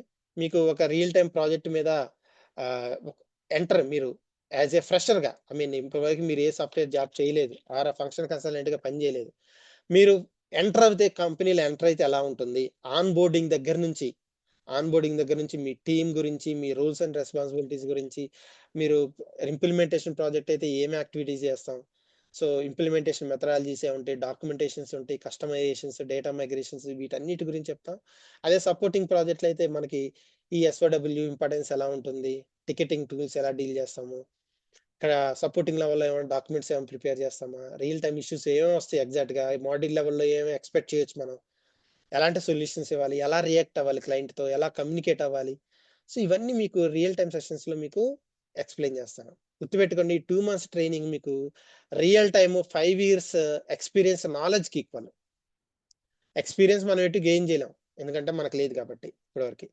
నేను ఎక్స్పీరియన్స్ నాలెడ్జ్ ఇస్తాను. 5 yearsకి సంబంధించిన ఆ 5 years క్యాండిడేట్కి రియల్ టైంలో 5 years క్యాండిడేట్కి ఎలాంటి స్కిల్ సెట్ ఉంటుందో అలాంటి నాలెడ్జ్ మీకు ఇస్తాను.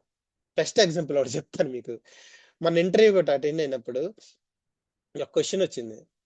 మనకి ఏపీలో how many type of invoice types we have అన్నాడు. సో చెప్పాము. దాంతో పాటు పేమెంట్ రిక్వెస్ట్ ఇన్వాయిస్ టైప్ కూడా ఉందని చెప్పాం. ఓకే. పేమెంట్ రిక్వెస్ట్ గురించి పట్టుకున్నాడు. పట్టుకొని పేమెంట్ రిక్వెస్ట్ టైప్‌కి సోర్సెస్ ఏంటి అన్నాడు. Customer refund, expenses report, employee expenses report, third party updated employee నుండి కూడా మనం డేటాని ఇంపోర్ట్ చేయొచ్చు. ఈ 3 సోర్సెస్ నుంచి డేటా ఇంపోర్ట్ చేయొచ్చు అని చెప్పాం. అదేంటది ఎంప్లాయీ డేటాని ఎలా చేస్తావు నువ్వు అన్నాడు. ఎంప్లాయీ ఎక్స్‌పెన్సెస్ రీయింబర్స్‌మెంట్స్‌ది పేమెంట్ ఎలా చేస్తాం? ఎక్స్‌పెన్సెస్ మాడ్యూల్‌లో పేమెంట్ ఉండదు కదా! అది పేమెంట్ రిక్వెస్ట్‌గా వన్ టైమ్ పేమెంట్ ఏపీకొస్తది అని చెప్పాం. లేదు లేదు అది రాదు అన్నాడు. అంటే ఆయనకి లేదు, నాలెడ్జ్ లేదు. ఆయనకి తెలీదు. యాక్చువల్‌గా పేమెంట్ రిక్వెస్ట్ ఇన్వాయిసెస్ ఏపీ మాడ్యూల్‌లో జనరేట్ అవ్వాలి అంటే మనకి 2 వేస్. ఒకటి ఎంప్లాయీ ఎక్స్‌పెన్సెస్ రిపోర్ట్స్ ఉంటాయి రీయింబర్స్‌మెంట్ కోసం. తర్వాత కస్టమర్ కస్టమర్ ఇన్వాయిసెస్ వస్తాయి. ఈ 2 కంపల్సరీగా ఉంటాయి. అతను కాదని వాదిస్తాడు. అంటే మనం ట్రైనింగ్ చెప్తున్నాము. మనకి అది ఎక్స్‌పెన్సెస్ మనం ఎప్పుడు చెప్తానే ఉంటాం అది. ఈవెన్ రియల్ టైమ్‌లో కూడా నేను చాలా చూసా. కాదని చెప్తాడే. నేను క్లియర్‌గా చెప్పాము. మన స్టూడెంట్ ద్వారా చెప్పించాను. ఒకసారి ఎళ్లి నావిగేట్ చేసి చూడండి. ఈవెన్ గూగుల్ డాక్యుమెంట్స్‌లో అయినా చూడండి. ఆర్కిల్ డాక్యుమెంట్స్ అయినా గో త్రూ అవ్వండి. సో, ఇది ఎగ్జాక్ట్‌గా ఉంది. ఒకసారి చెక్ చేసుకోండి మీరు అని చెప్పాను. సో, అప్పుడు సరే okay. I will check that అన్నాడు. అంటే చివరిదాకా ఆడు యాక్సెప్ట్ చేయట్లా. అది రాంగ్ అంటాడు. అంటే ఇక్కడేంటంటే వాళ్ళేమి 100% ఫుల్ నాలెడ్జ్‌తో ఉండరు. అక్కడ వాళ్ళు 100% ఫుల్ నాలెడ్జ్‌తో ఉండరు. మన ఇంటర్వ్యూ చేసేవాడు. అంటే ఇక్కడ మనం మన ట్రైనింగ్‌లో వాడికన్నా ఎక్కువ నాలెడ్జ్‌ని గెయిన్ చేస్తున్నాం మనం. మన ట్రైనింగ్‌లో రియల్ టైమ్‌లో ఉన్న నాలెడ్జ్ కన్నా ఎక్కువ నాలెడ్జ్‌ని గెయిన్ చేస్తున్నాం మనం. ఎక్స్‌ప్లోర్ చేయడానికి మనకి ఎక్కువ ఆపర్చునిటీ ఉంది. రియల్ టైమ్‌లో వర్క్ చేసేవాడికి ఒక 5 సంవత్సరాల్లో వాడికి మాక్సిమం 4, 5 మాడ్యూల్స్ మీద 2, 3 మాడ్యూల్స్ మీద స్కోప్ ఎక్కువుంటది. అదే ట్రైనింగ్ తీసుకున్న వాడికి అన్ని మాడ్యూల్స్ మీద స్కోప్ ఉంటది వాడికి. అన్ని మాడ్యూల్స్ నేర్చుకోవడానికి స్కోప్ ఉంటది. ఓకేనా? సో, జాబ్ అసిస్టెన్స్ ప్రోగ్రామ్ అండి మీకు మాములుగా ఈ కోర్స్‌కి సంబంధించి ఎండ్ టు ఎండ్ మొత్తం హ్యాండ్ ఓవర్ చేయటం జరుగుతుంది. Courses full end to end videos గానివ్వండి, మెటీరియల్ గానివ్వండి, డాక్యుమెంట్స్ గాని అన్నీ హ్యాండ్ ఓవర్ చేయటం జరుగుతుంది. మీకు ఆహ్, వీకెండ్ అసైన్‌మెంట్స్ జరుగుతాయి. మాక్ ఇంటర్వ్యూస్ జరుగుతాయి. ఏమంటారు? మీకు 1-to-1 మీరెప్పుడైనా మీకు క్వెరీస్ ఉన్నా గానివ్వండి, వాట్సాప్‌లో గానివ్వండి, డైరెక్ట్‌గా కాల్ చేయొచ్చు. Okay. Real time use cases ఉంటాయి. ఇంటర్వ్యూ సపోర్ట్ ఉంటుంది. Okay. Job support. Interview support గురించి మీకేమైనా డౌట్స్ ఉంటే నాకు పర్సనల్‌గా పింగ్ చేయండి ఆర్ పర్సనల్‌గా కాల్ చేయండి. Will discuss that. సో, నాకు కొన్ని బేసిక్ క్వెషన్స్ నాకొచ్చినాయి. సో, వీటి గురించి చెప్తాను ఫస్ట్. ఇవి అయిపోయిన తర్వాత మనం మీ పర్సనల్ క్వెషన్స్‌ని మీరు నాకు రైజ్ చేయొచ్చు.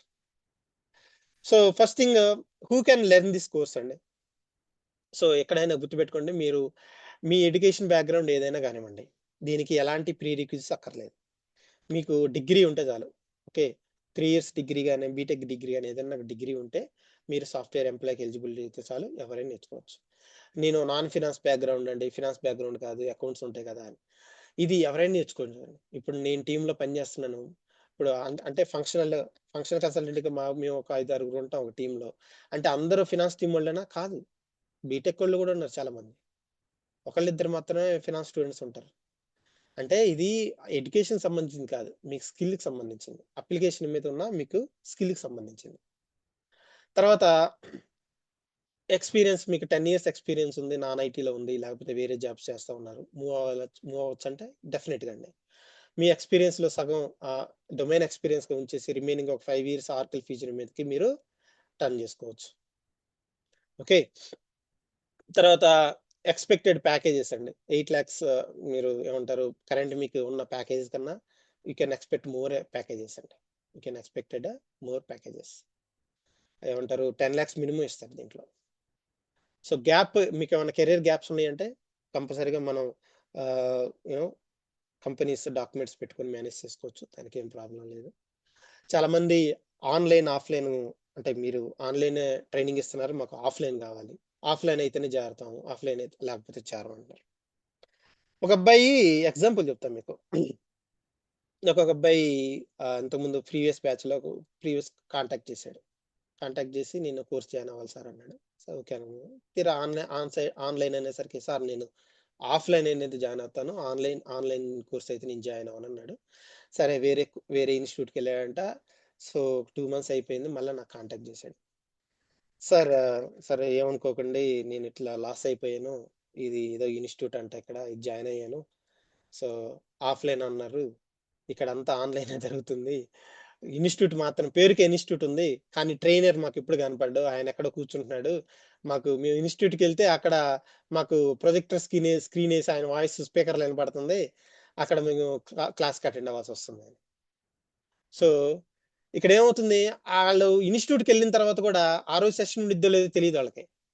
ఆళ్ళ ఇన్‌స్టిట్యూట్‌కెళ్ళే వరకి ఆ రోజు సెషన్ ఉండిద్దో లేదో కూడా తెలీదు. ఒక్కోసారి వాట్సాప్ గ్రూప్‌లో పెడతారంట ఈరోజు సెషన్ లేదని.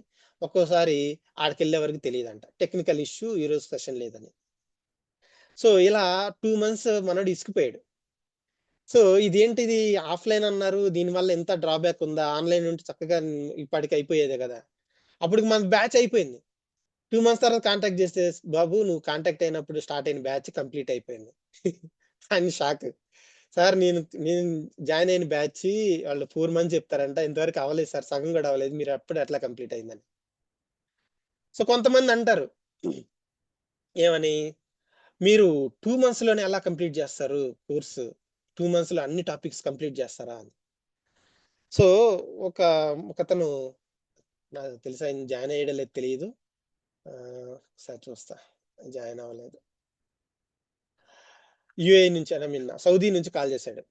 కాల్ చేసి కోర్స్ గురించి జనరల్‌గా అడుగుతారు కదా! కోర్స్ గురించి ఎలా చెప్తానని స్టార్ట్ చేస్తే, "సార్ నాకు ఏం చెప్పొద్దు సార్ మీరు.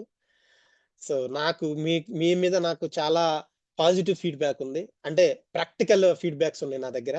మీరు మీరు నాకింకా ఎక్స్‌ప్లనేషన్ ఏమి వద్దు. నెక్స్ట్ బ్యాచ్ ఎప్పుడు స్టార్ట్ అవుతుందో చెప్పండి. నేను ఆ బ్యాచ్‌కి జాయిన్ అవుతున్నాను" అని చెప్పాడు.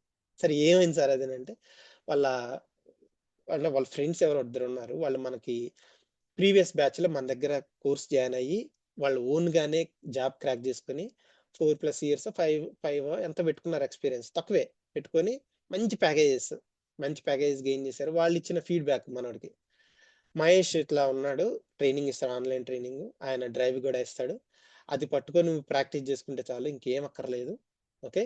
ఆహ్, మనకి ఈజీగా జాబ్ క్రాక్ చేసుకోవచ్చు. ఎలాంటి ఇంటర్వ్యూ సపోర్ట్ లేకుండా. సో, అంటే నేననేదేంటంటే ఆ పాజిటివ్ ఫీడ్‌బ్యాక్. ఓకే. నాకు ఆ జాబొచ్చిన పిల్లలెవరో గూడా నాకు తెలీదు.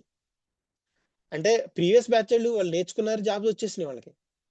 అంటే మన ఫీడ్‌బ్యాక్ ఎలా ఇంకొకళ్ళ రిఫరెన్స్ ద్వారా మనకు తెలిసింది. ఓకే. ఇంకొకటి ఒక అబ్బాయి ఆల్రెడీ వేరే దాంట్లో జాయిన్ అయ్యాడు. జాయిన్ అయిన తర్వాత వాళ్ళు బాగా లాగ్ చేస్తున్నారు. ఎప్పుడంటే అప్పుడు హాలిడేస్ ఇస్తున్నారు. సగం పే చేసాడు. మధ్యలో ఆపేసాడింకా. లాభం లేదులే ఇంకా ఇది క్లోజ్ చేద్దాం. ఇది మన వల్ల కావట్లేదని. నా దగ్గర జాయిన్ అయ్యాడు. లాస్ట్ ప్రీవియస్ బ్యాచ్ జాయిన్ అయ్యాడు. నేనేం చెప్పాను ఫస్ట్ వీక్ మీకు ఫ్రీ ఆఫ్ అండి. ఫ్రీ ఆఫ్ కాస్ట్‌లో మీరు ఫస్ట్ వీక్ మొత్తం అటెండ్ అవ్వండి. ఫస్ట్ వీక్ అటెండ్ అయిన తర్వాత మీకు అర్థమైతేనే కంటిన్యూ చేయండి కోర్స్. మీరు మనీ వేస్ట్ చేసుకోవద్దు. టైమ్ వేస్ట్ చేసుకోవద్దు. 1 వీక్ అటెండ్ అవ్వండి. Day to day sessions attend అవ్వండి. మీకు అర్థమవుతుంది, ఈజీగా ఉందనుకుంటే మీరు ఎలిజిబుల్. మీరు సూటబుల్ అని చెప్పాను. మనోడు అటెండ్ అయ్యాడు. 1 వీక్ అయిపోయిన తర్వాత నాకు కాల్ చేసాడు. సార్ లిటరల్‌గా చెప్తున్నాను. మీ కోర్స్ నేను ఇంతకుముందు నాకు తెలీదు. యూట్యూబ్‌లో నాకు రీసెంట్‌గా చూసాను కాబట్టి చూసాను. లేకపోతే ఇంతకుముందు నాకు ఇదివరకు నాకు తెలీదసలు. లేతే నేను ఆ మిస్టేక్ చేసేవాడిని గాదు. మీరు 1 వీక్‌లో చెప్పిన ఈ ఎంటర్‌ప్రైజ్ స్ట్రక్చరు నేను జాయిన్ అయిన ఇన్‌స్టిట్యూట్‌లో 1 మంత్ చెప్పారు. 1 మంత్ చెప్పినా గాని నాకది ఎందుకు చేస్తున్నారో నాకు తెలియట్లా. దాని ఇంపార్టెన్స్ ఏందో నాకు తెలీదు. ఓకే. అది ఎందుకు క్రియేట్ అవుతుందో నాకు తెలీదు. ఆడు చెప్పాడు చేస్తున్నానంతే. 1 మంత్ చెప్పారు సార్ నాకు తెలియలేదు. మీరు 1 వీక్‌లో చెప్పారు. నాకు డీటెయిల్‌గా తెలిసింది. 1 వీక్‌లో దాన్ని బ్యాక్ ఎండ్ నుంచి మొత్తం బేసిక్ స్క్రాచ్ లెవెల్ నుంచి చెప్పారు. అకౌంటింగ్ దగ్గర నుంచి మొత్తం చెప్పారు మీరు. సో, ఈ అంటే నేననేదేంటంటే బయట మీరు కొందరనుకుంటారు. ఇది 4 మంత్స్ పట్టిద్ది, 6 మంత్స్ పట్టిద్ది. అవసరం లేదు. మనం కరెక్ట్ కంటెంట్ తీసుకెళ్ళాలే గాని, సో, కరెక్ట్‌గా మనం ఈ వితిన్ లిమిటేషన్ టైమ్‌లో క్లోజ్ చేసుకోవచ్చు. పాయింట్ టు పాయింట్ చెప్పాలి. మన దగ్గర ఎప్పుడైతే స్కిల్ లేదో అనవసరమన్నీ చెప్తాం. మన దగ్గర ఎప్పుడైతే స్కిల్ ఉందో మనం కరెక్ట్‌గా ఏ పాయింట్ అయితే మీకు అవసరమో అదే చెప్తాం. ఓకే. సో, మీరు చేసేదేంటి? మీరు నేర్చుకునేదేంటి? అని మీకు అర్థమవ్వాలి. మీకు అర్థం లేకుండా, మీకు తెలియకుండా ఏది నేర్చుకున్నా గాని ఉపయోగం లేదు. ఓకేనా? సో, అది 2 మంత్స్‌లో మీరు అన్నీ మేనేజ్ చేయగలరా? అన్నీ మీరు కంప్లీట్ చేయగలరా? అంటే సో, ఇప్పటి వరకు నేను పెడుతున్నా. ఎవ్రీ మంత్ బ్యాచ్ పెడుతున్నా. ఎవ్రీ మంత్ 15కి. అంటే ఎవ్రీ 2 మంత్స్‌కి బ్యాచ్ క్లోజ్ చేస్తున్నాం మనం. ఎక్కడ మనం మాడ్యూల్స్ ఎగరగొట్టటమో, లేపోతే ఇన్‌కంప్లీట్‌గా వదిలేయటమో జరగలేదు. ఎక్కడ జరగలేదు. అన్ని రియల్ టైమ్ సెషన్స్‌తో సహా వితిన్ 2 మంత్స్‌లో మీకు కంప్లీట్ చేస్తాం. Monday to Friday sessions, Saturday assignments, Sunday mock interviews. ఎక్కడ గ్యాప్ ఉండదు మీకింక. ఓకేనా? తర్వాత ఆఫ్‌లైన్, ఆన్‌లైన్ అంటారు. ఓకేనా? మీరు ఆఫ్‌లైన్‌లో కన్నా ఆన్‌లైన్‌లోనే బెస్ట్. మీకు అప్లికేషన్ యాక్సెస్ ఇస్తాము. మీ ఓన్ పేస్‌లో మీరు ప్రాక్టీస్ జేసుకోవచ్చు. ఓకే. ఆఫ్‌లైన్ ఇన్‌స్టిట్యూట్ ఉండటం వల్ల జస్ట్ మీకు అదొక చాలామంది మనం బోలెడంత ఫీజు పే జేస్తున్నాము. దానికి ట్రస్ట్ ఉండాలి. ఒక పర్సన్ రిలయబుల్ అవుతుందా? కాదా? దీని మీద మనకు జాబ్ వస్తుందా? లేదా? అని ఇన్‌స్టిట్యూట్ ఉంటే నమ్ముతాం అంటున్నారు. ఇన్‌స్టిట్యూట్‌కెళ్ళిన తర్వాత అక్కడ ఆళ్ళకిచ్చేవాడు ఉండడు. మీరు ఫీజ్ పే చేసిన తర్వాత మిమ్మల్ని ఆళ్ళకిచ్చేవాళ్ళే ఉంటారక్కడ. ఇది నేను పర్సనల్‌గా అంటే మీకది పర్సనల్‌గా ఎక్స్‌పీరియన్స్ అయ్యే వరకి మీకు తెలీదది. ఇప్పుడు నేను జెప్తున్నాను. అది మీకు పర్సనల్‌గా ఎక్స్‌పీరియన్స్ అయ్యే వరకు మీకు తెలీదు. ఇన్‌స్టిట్యూట్ పెట్టడం నాకు గూడా చిన్న పనే. ఓకేనా? ఇన్‌స్టిట్యూట్ పెట్టడం వల్ల ఉపయోగం ఏంది? ఏదో మిమ్మల్ని మభ్యపెట్టడానికి ఇన్‌స్టిట్యూట్ పెట్టాలంటే పెడతా. కానీ స్కిల్ వైస్‌గా మీరు నేర్చుకోవడానికి నేను ఆన్‌లైన్ ట్రైనింగ్ తీసుకుంటేనే మీకు ఒక్క సెషన్ గూడా అబ్సెంట్ ఉండదు. నేను రోజు ఇన్‌స్టిట్యూట్‌కి చెప్పాలంటే నేను వారంలో 4 రోజులే వస్తా. ఏదో ఒక రోజు అబ్సెంట్ పెట్టేస్తా. అదే ఆన్‌లైన్ ఉందనుకోండి మీకు ఒక్క పండగ రోజు హాలిడే గూడా ఉండదు. పండగ రోజు గూడా హాలిడే గూడా నేను 1 అవర్ తీసుకొని మీకు క్లాస్ జెప్పేస్తా. క్లాస్ క్లోజ్ జేస్తా. ఓకే. తర్వాత కొంతమంది అడుగుతారు. ఇది ఆర్టిఫిషియల్ ఇప్పుడు మీకు దీని గురించి చెప్పాలి. ఆర్‌కిల్ గురించి చెప్పాలి. ప్రీవియస్ స్టూడెంట్ ఒక అబ్బాయి కాల్ చేసాడు. అంటే దీనికంటే ముందు జరిగింది ఒకటి చెప్పాలి. లాస్ట్ మార్చ్ ఎండింగ్‌లో మా మేనేజర్‌తో కాల్ జరిగిందన్నమాట. మా మేనేజర్ కాల్ చేసాడు. సో, ఎప్పుడు లేనిది టీమ్ మొత్తాన్ని కూర్చోబెట్టి చాలా సుదీర్ఘంగా మాట్లాడుతున్నాడు. దాంట్లో మాకు అర్థమవుతుందేంటంటే ప్రాజెక్ట్ ఏదో దెబ్బవుతుంది. ప్రాజెక్ట్ మొత్తానికి పోతుంది.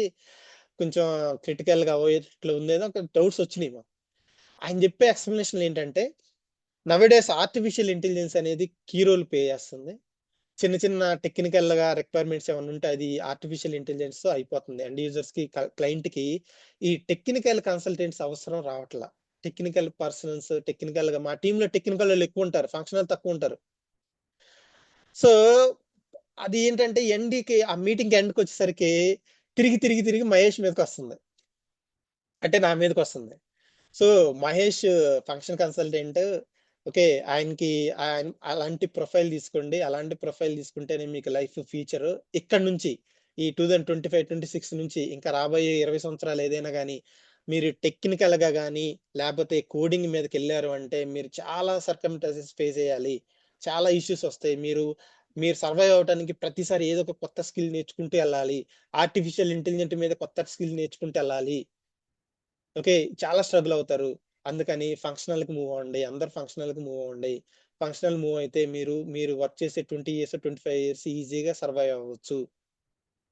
ఆ డిస్కషన్ అది. ఆ డిస్కషన్ అయిపోయిన 3 రోజులకే ఆర్‌కిల్‌లో లే ఆఫ్స్ పడ్డాయి. ఆర్‌కిల్‌లో లే ఆఫ్స్ పడిన వాళ్ళలో మనోళ్ళు ఎవరైనా ఉన్నారా? ఒక్క నిమిషం. యాహ్! ఒక పర్సన్ ఉన్నారు. నేమ్ తీయను. బట్ వాళ్ళకి ఇంట్రెస్ట్ ఉంటే చెప్తారు. ఓకే. నాకు తను కాల్ చేశారనమాట. "ఆర్‌కిల్‌లో ఇట్లా లే ఆఫ్స్ పడ్డాయి సార్. నాది లే ఆఫ్ అయింది. ఈ రోజే తెలిసింది నాకు లే ఆఫ్ అయిందని." ప్రొఫైల్ ఏంటంటే టెక్నికల్ ప్రొఫైల్. సో ఇప్పుడు తను ఆర్కిల్ ఫంక్షనల్కి మూవ్ అవ్వాలనుకుని డిసైడ్ అయ్యారు. ఈవెన్ ప్రీవియస్ బ్యాచ్ వాళ్ళు కూడా అంటే ఇక్కడ వాళ్ళు వర్క్ చేసేది ఏంటంటే క్లయింట్ బేస్డ్ కాదు, ఆర్కిల్ ప్రోడక్ట్ మీద వర్క్ చేస్తారు. సో లే ఆఫ్స్ ఎవరికి అవుతాయండి? లే ఆఫ్స్ పనిచేసేందుకు మీకు బేసిక్స్ చెప్తాను. లే ఆఫ్ అనేది బేసిక్స్ ఎక్కడ మొదలైద్దంటే, ఆ కంపెనీలో ఎక్కువ సంవత్సరాలు పనిచేస్తూ ఉంటారు చూసారా వాళ్ళ మీద. అంటే ఈ ఎండ్ యూజర్స్ ఎవరైతే ఉంటారో ఆ కంపెనీల ప్రొడక్ట్ మీద పనిచేస్తూ వాళ్ళు కొన్ని సంవత్సరాలు వీటి పని చేస్తూ ఉంటారు. వాళ్ళకి లక్షల సాలరీస్ ఇస్తా ఉంటారు. అయితే వాళ్ళు చేసే పని ఈ ఆర్టిఫిషియల్ ఇంటెలిజెన్స్ ద్వారా వాళ్ళు ఈజీగా చేసుకోవచ్చు. అలాంటి కేసులో వాళ్ళని లే ఆఫ్ చేస్తారు. అదొక పాయింట్ నంబర్ 1. ఇంకొకటి, కొత్తగా ఉన్న ఎంప్లాయీస్ గూడా వాళ్ళు టెక్నికల్‌గా ఉన్నారనుకోండి, టెక్నికల్ ప్రాజెక్ట్స్ లేవనుకోండి, ఆ టెక్నికల్ యాక్టివిటీస్ ఆర్టిఫిషియల్ ఇంటెలిజెన్స్ ద్వారా గానివ్వండి, లేకపోతే వేరే వేరే సోర్స్ ద్వారా వాళ్ళు తగ్గించుకోవచ్చు, చేసుకోవచ్చు అనుకుంటే అది వాళ్ళ మీద ఇంపాక్ట్ పడుతుంది. ఒకటి గుర్తుపెట్టుకోండి, వాళ్ళు బిల్లింగ్ ప్రాజెక్ట్స్ కాదు.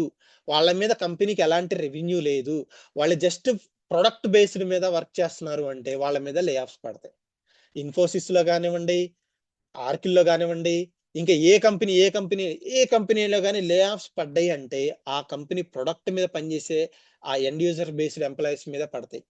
ఆర్కిల్‌లో లే ఆఫ్స్ అని చెప్పి పెద్ద న్యూస్ ఏసాడు గానీ, దాంట్లో ఏ ఎంప్లాయీస్ మీద ఇంపాక్ట్ అయింది, ఎవరికి జాబులు పోయినాయని చెప్పట్లేదు.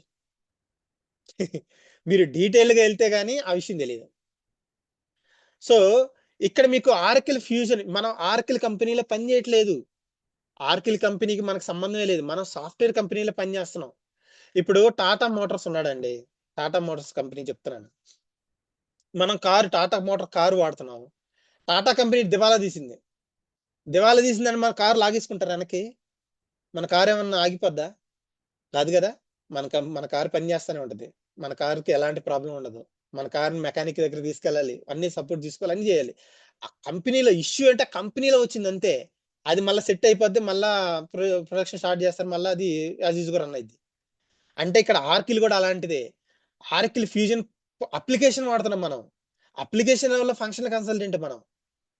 ఓకే. మనం కన్సల్టింగ్ సర్వీసెస్ ఇస్తున్నాం క్లయింట్స్‌కి. ఆ ప్రొడక్ట్ ఎవరు వాడుతున్నారో వాళ్ళకి కన్సల్టింగ్ సర్వీసెస్ ఇస్తున్నాం. దీనివల్ల ఎలాంటి లే ఆఫ్స్ మన మీద రావసలకి.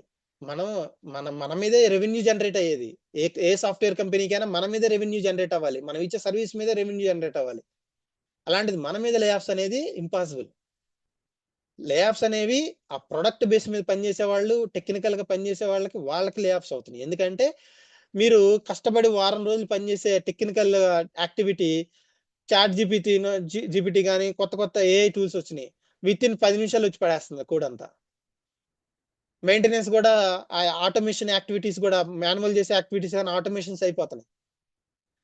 ఒకటి ఆర్టిఫిషియల్‌లో చేయలేకపోతున్నారు ఏందంటే కన్సల్టింగ్ సర్వీస్ ఒకటే. అది మాన్యువల్‌గా అది ఒక హ్యూమన్ పర్సన్ మాత్రమే చేయాలి. కన్సల్టింగ్ సర్వీస్ అనేది. కన్సల్టింగ్ సర్వీస్ మనం అలెక్సానో లేపోతే ఇప్పుడు మనం ఇంట్లో కూర్చొని టీవీ పెట్టుకుంటే Alexa play the song, Alexa clean the room అన్నట్లు అలాంటి సర్వీసెస్‌లు మనం ఆర్కిల్ ఇప్పుడు ఫ్యూజన్ అప్లికేషన్‌లో ఇన్వాయిస్ ఎర్రర్ వచ్చింది. Alexa please fix the issue అంటే ఎవడు చేస్తాడక్కడ? అట్లా దానికి ఒక కన్సల్టెంట్ ఉండాలి. దానికి సాఫ్ట్‌వేర్ కంపెనీ నుంచి దానికొక కాన్ఫిగరేషన్ చేయాలి. మాన్యువల్ యాక్టివిటీ ఇదంతా. ఓకేనా? సో, లే ఆఫ్స్ గురించి సింపుల్‌గా నేను చెప్తున్నాను. లే ఆఫ్స్ గురించి ఈ ప్రొఫైల్‌లో ఉన్నవాళ్ళు మర్చిపోండి. మీకు లే ఆఫ్స్ గురనే బాధ అనే అనే టెన్షను ఆరకిల్ ఫ్యూజన్ అప్లికేషన్ మీద ఉండదు. ఇది మటికి షూర్. మీకు లే ఆఫ్స్ ఎప్పుడొస్తాయంటే, ఇప్పుడు వేరే ఈఆర్‌పీ అప్లికేషన్ మీద కొంతమందికి లే ఆఫ్స్ పడుతున్నాయి. ఎట్లా పడుతున్నాయి? వాళ్ళ క్లయింట్స్ మారిపోతున్నారు. ఆరకిల్ ఫ్యూజన్ అప్లికేషన్‌కి మారిపోతున్నారు అందరూ. వేరే ఈఆర్‌పీ అప్లికేషన్ నుంచి ఈ అప్లికేషన్ మారిపోతున్నారు. ఒకటి గుర్తుపెట్టుకోండి. ఏ కంపెనీ అయినా, ఏ మ్యానుఫ్యాక్చరింగ్ కంపెనీ అయినా సంవత్సరానికి ఒక ఈఆర్‌పీ అప్లికేషన్ మార్చదు. అది లైసెన్స్ గాని, అవి గాని చాలా కాస్ట్‌తో కూడుకుంది. అది వాళ్ళు సంవత్సరం ఈఆర్‌పీ అప్లికేషన్స్ మార్చుకుంటూ ఎళ్ళరు. ఈ ఏబీసీ లిమిటెడ్ కంపెనీ అన్నాడు ఒక్కసారి ఈఆర్‌పీ అప్లికేషన్ ఈ ఆర్కిల్ ఫ్యూజన్ అప్లికేషన్ ఇంప్లిమెంట్ చేసుకున్నాడంటే కొన్ని సంవత్సరాల పాటు వాడు దాన్ని వాడాల్సిందే. కొన్ని ఇయర్స్ 20 ఇయర్సా లేకపోతే ఆ కంపెనీ నడిచినంత కాలం ఆ అప్లికేషన్ వాడాల్సిందే. ఆ అప్లికేషన్‌కి సపోర్టింగ్ కావాల్సిందే. సపోర్ట్ ఎవడు చేస్తాడు? Functional consultant. ఓకేనా? సో, ఇక్కడ మీకు కమ్యూనికేషన్ స్కిల్స్ గురించి మాట్లాడతారు. కమ్యూనికేషన్ స్కిల్ అనేది మినిమం ఉంటే సరిపోద్దండి. మీరు ఫ్లూయెంట్ ఇంగ్లీష్ ఏమంటారు టెలికాలర్కు ఉండాల్సిన కమ్యూనికేషన్ స్కిల్స్ అవసరం లేదు. Basic very basic communication skills ఉంటే సరిపోతాయి. Okay right. ఇంటర్వ్యూ సపోర్ట్ గురించి మాట్లాడాలంటే మీరు తర్వాత ఒకసారి నాకు కాల్ చేయండి, విల్ డిస్కస్ దట్ అండి. ఓకే, ఇక మీ పర్సనల్ క్వశ్చన్స్ ఏమైనా ఉంటే అడగండి. మీ రిక్వైర్మెంట్స్ కానివ్వండి, మీ ప్రాబ్లమ్స్ ఏమైనా ఉంటే చెప్పండి. దాని మీద మీకు ఆర్కిల్ ఫ్యూజన్ లెవెల్ ఎలా సూటబుల్ అవుతుంది అని చెప్తాను.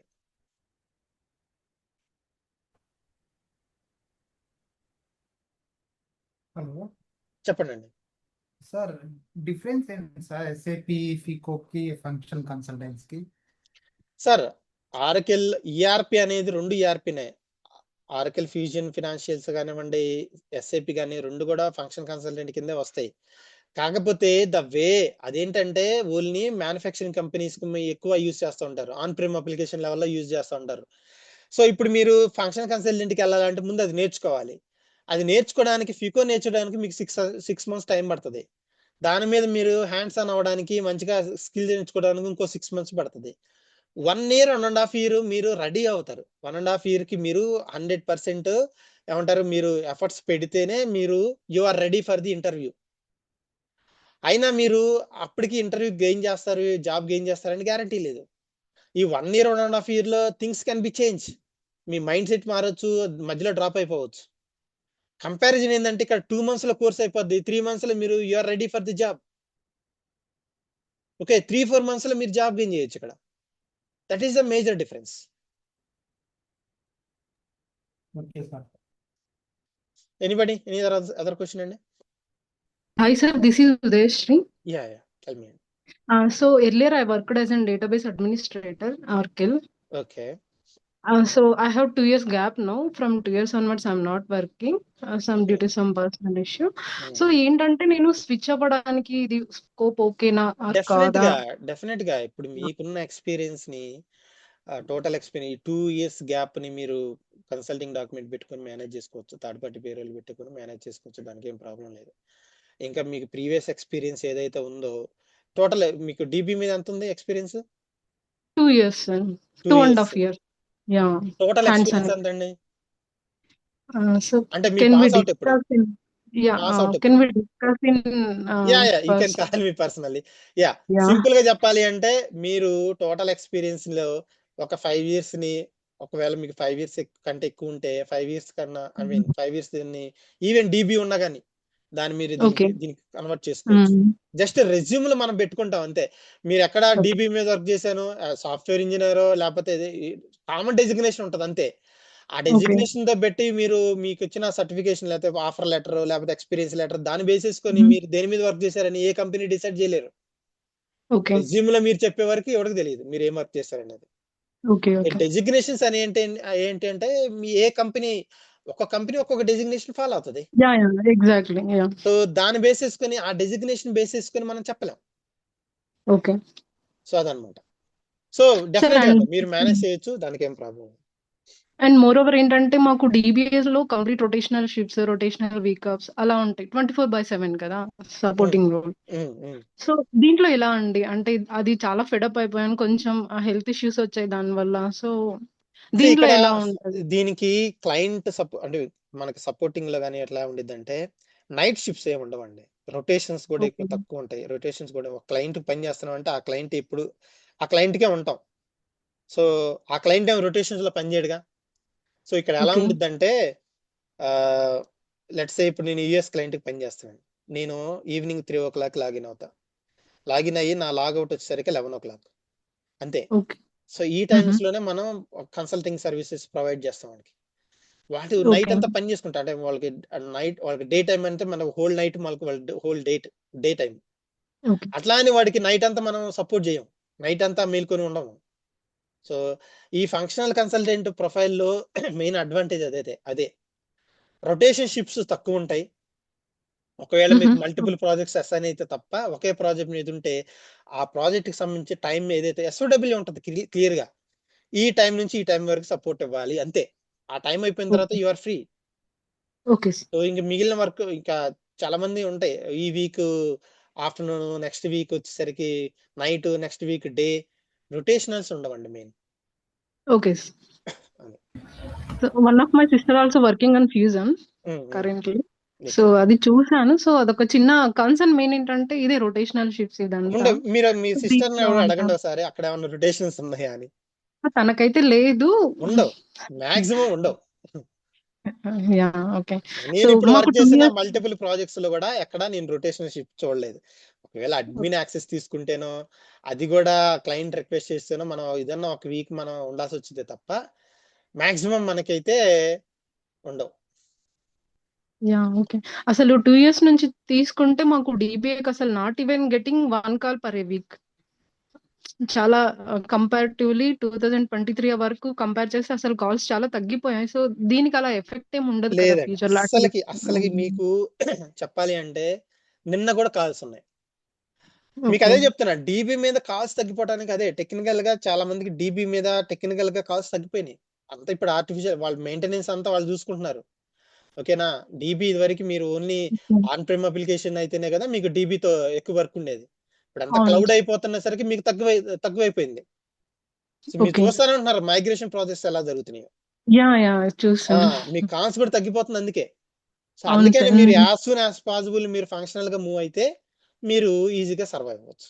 మీరు డీబీ కోసం వెయిట్ చేయడం, డీబీ కోసం కాల్స్ కోసం వెయిట్ చేయడం అనేది, ఒకవేళ మిమ్మల్ని తీసుకున్నా గానీ కాల్ వచ్చినా మీరు ఉన్నా గానీ అది మైగ్రేషన్ పర్పస్. అది కూడా ఈ డేటా మైగ్రేషన్, అదేమంటారు, మీరు ఆన్ ప్రెమ్ నుంచి క్లౌడ్ కి మూవ్ అవడానికి వాళ్ళకి ఎక్కడ ఏ పాయింట్ లో అవసరం అవుతుంది మీ డీబీ, అందుకని మిమ్మల్ని తీసుకుంటారు. అది కూడా టెంపరీ మళ్ళీ. అవును, కాబట్టి యా. సో ఇప్పుడు నేను లాస్ట్ 5 years నుంచి చూస్తున్నానండి, కాల్స్ తగ్గిందే లేదు. ఇంక చెప్పాలంటే మీకు జనరల్ గా డిసెంబర్ మంత్ లో దేని మీద కూడా ఏ టెక్నాలజీ మీద కాల్స్ ఉండవు. కానీ ఆర్కిల్ ఇప్పుడు నేను మొన్న ఇంటర్వ్యూ సపోర్ట్ చేస్తూ ఉంటాను కదా, మనకి డిసెంబర్ లో 24th, 23rd, 26th, 27th కూడా ఇంటర్వ్యూస్ అటెండ్ అయ్యా. ఇంటర్వ్యూస్ ఉన్నాయి, హ్యూజ్ ఇంటర్వ్యూస్ ఉన్నాయి. ఇంకా డిసెంబర్ లో అయితే బిఫోర్ క్రిస్మస్ అయితే అసలుకి హ్యూజ్ రిక్రూట్మెంట్. ఇప్పుడు డెలాయిట్ లో ప్రజెంట్ డెలాయిట్ లో హ్యూజ్ రిక్రూట్మెంట్ జరుగుతుంది. రోజుకి 10 ఇంటర్వ్యూస్ అయినా జరుగుతున్నాయి మన స్టూడెంట్ వి. సో ఈ రిక్రూట్మెంట్ అనేది చాలా హ్యూజ్ రేంజ్ లో జరుగుతుందండి. Okay. Yeah that's it sir. If I want anything I will message you. నాకు మీ పర్సనల్ గా కాల్ చేయండి. ఇప్పుడు కాదండి, ఈ రోజు ఎండ్ ఆఫ్ ది డే గాని ఆ టైం లో. Yeah sure sure. Anybody any other questions అండి?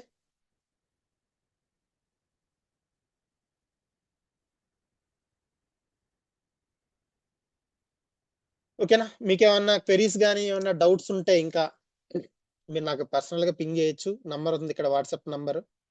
ఓకే, సో ఒకవేళ డైరెక్ట్ గా కాల్ చేసి మాట్లాడచ్చు అండి. ఓకేనా, సో మనకి నెక్స్ట్ డెమో నెక్స్ట్ 12th కు ఉంటుంది.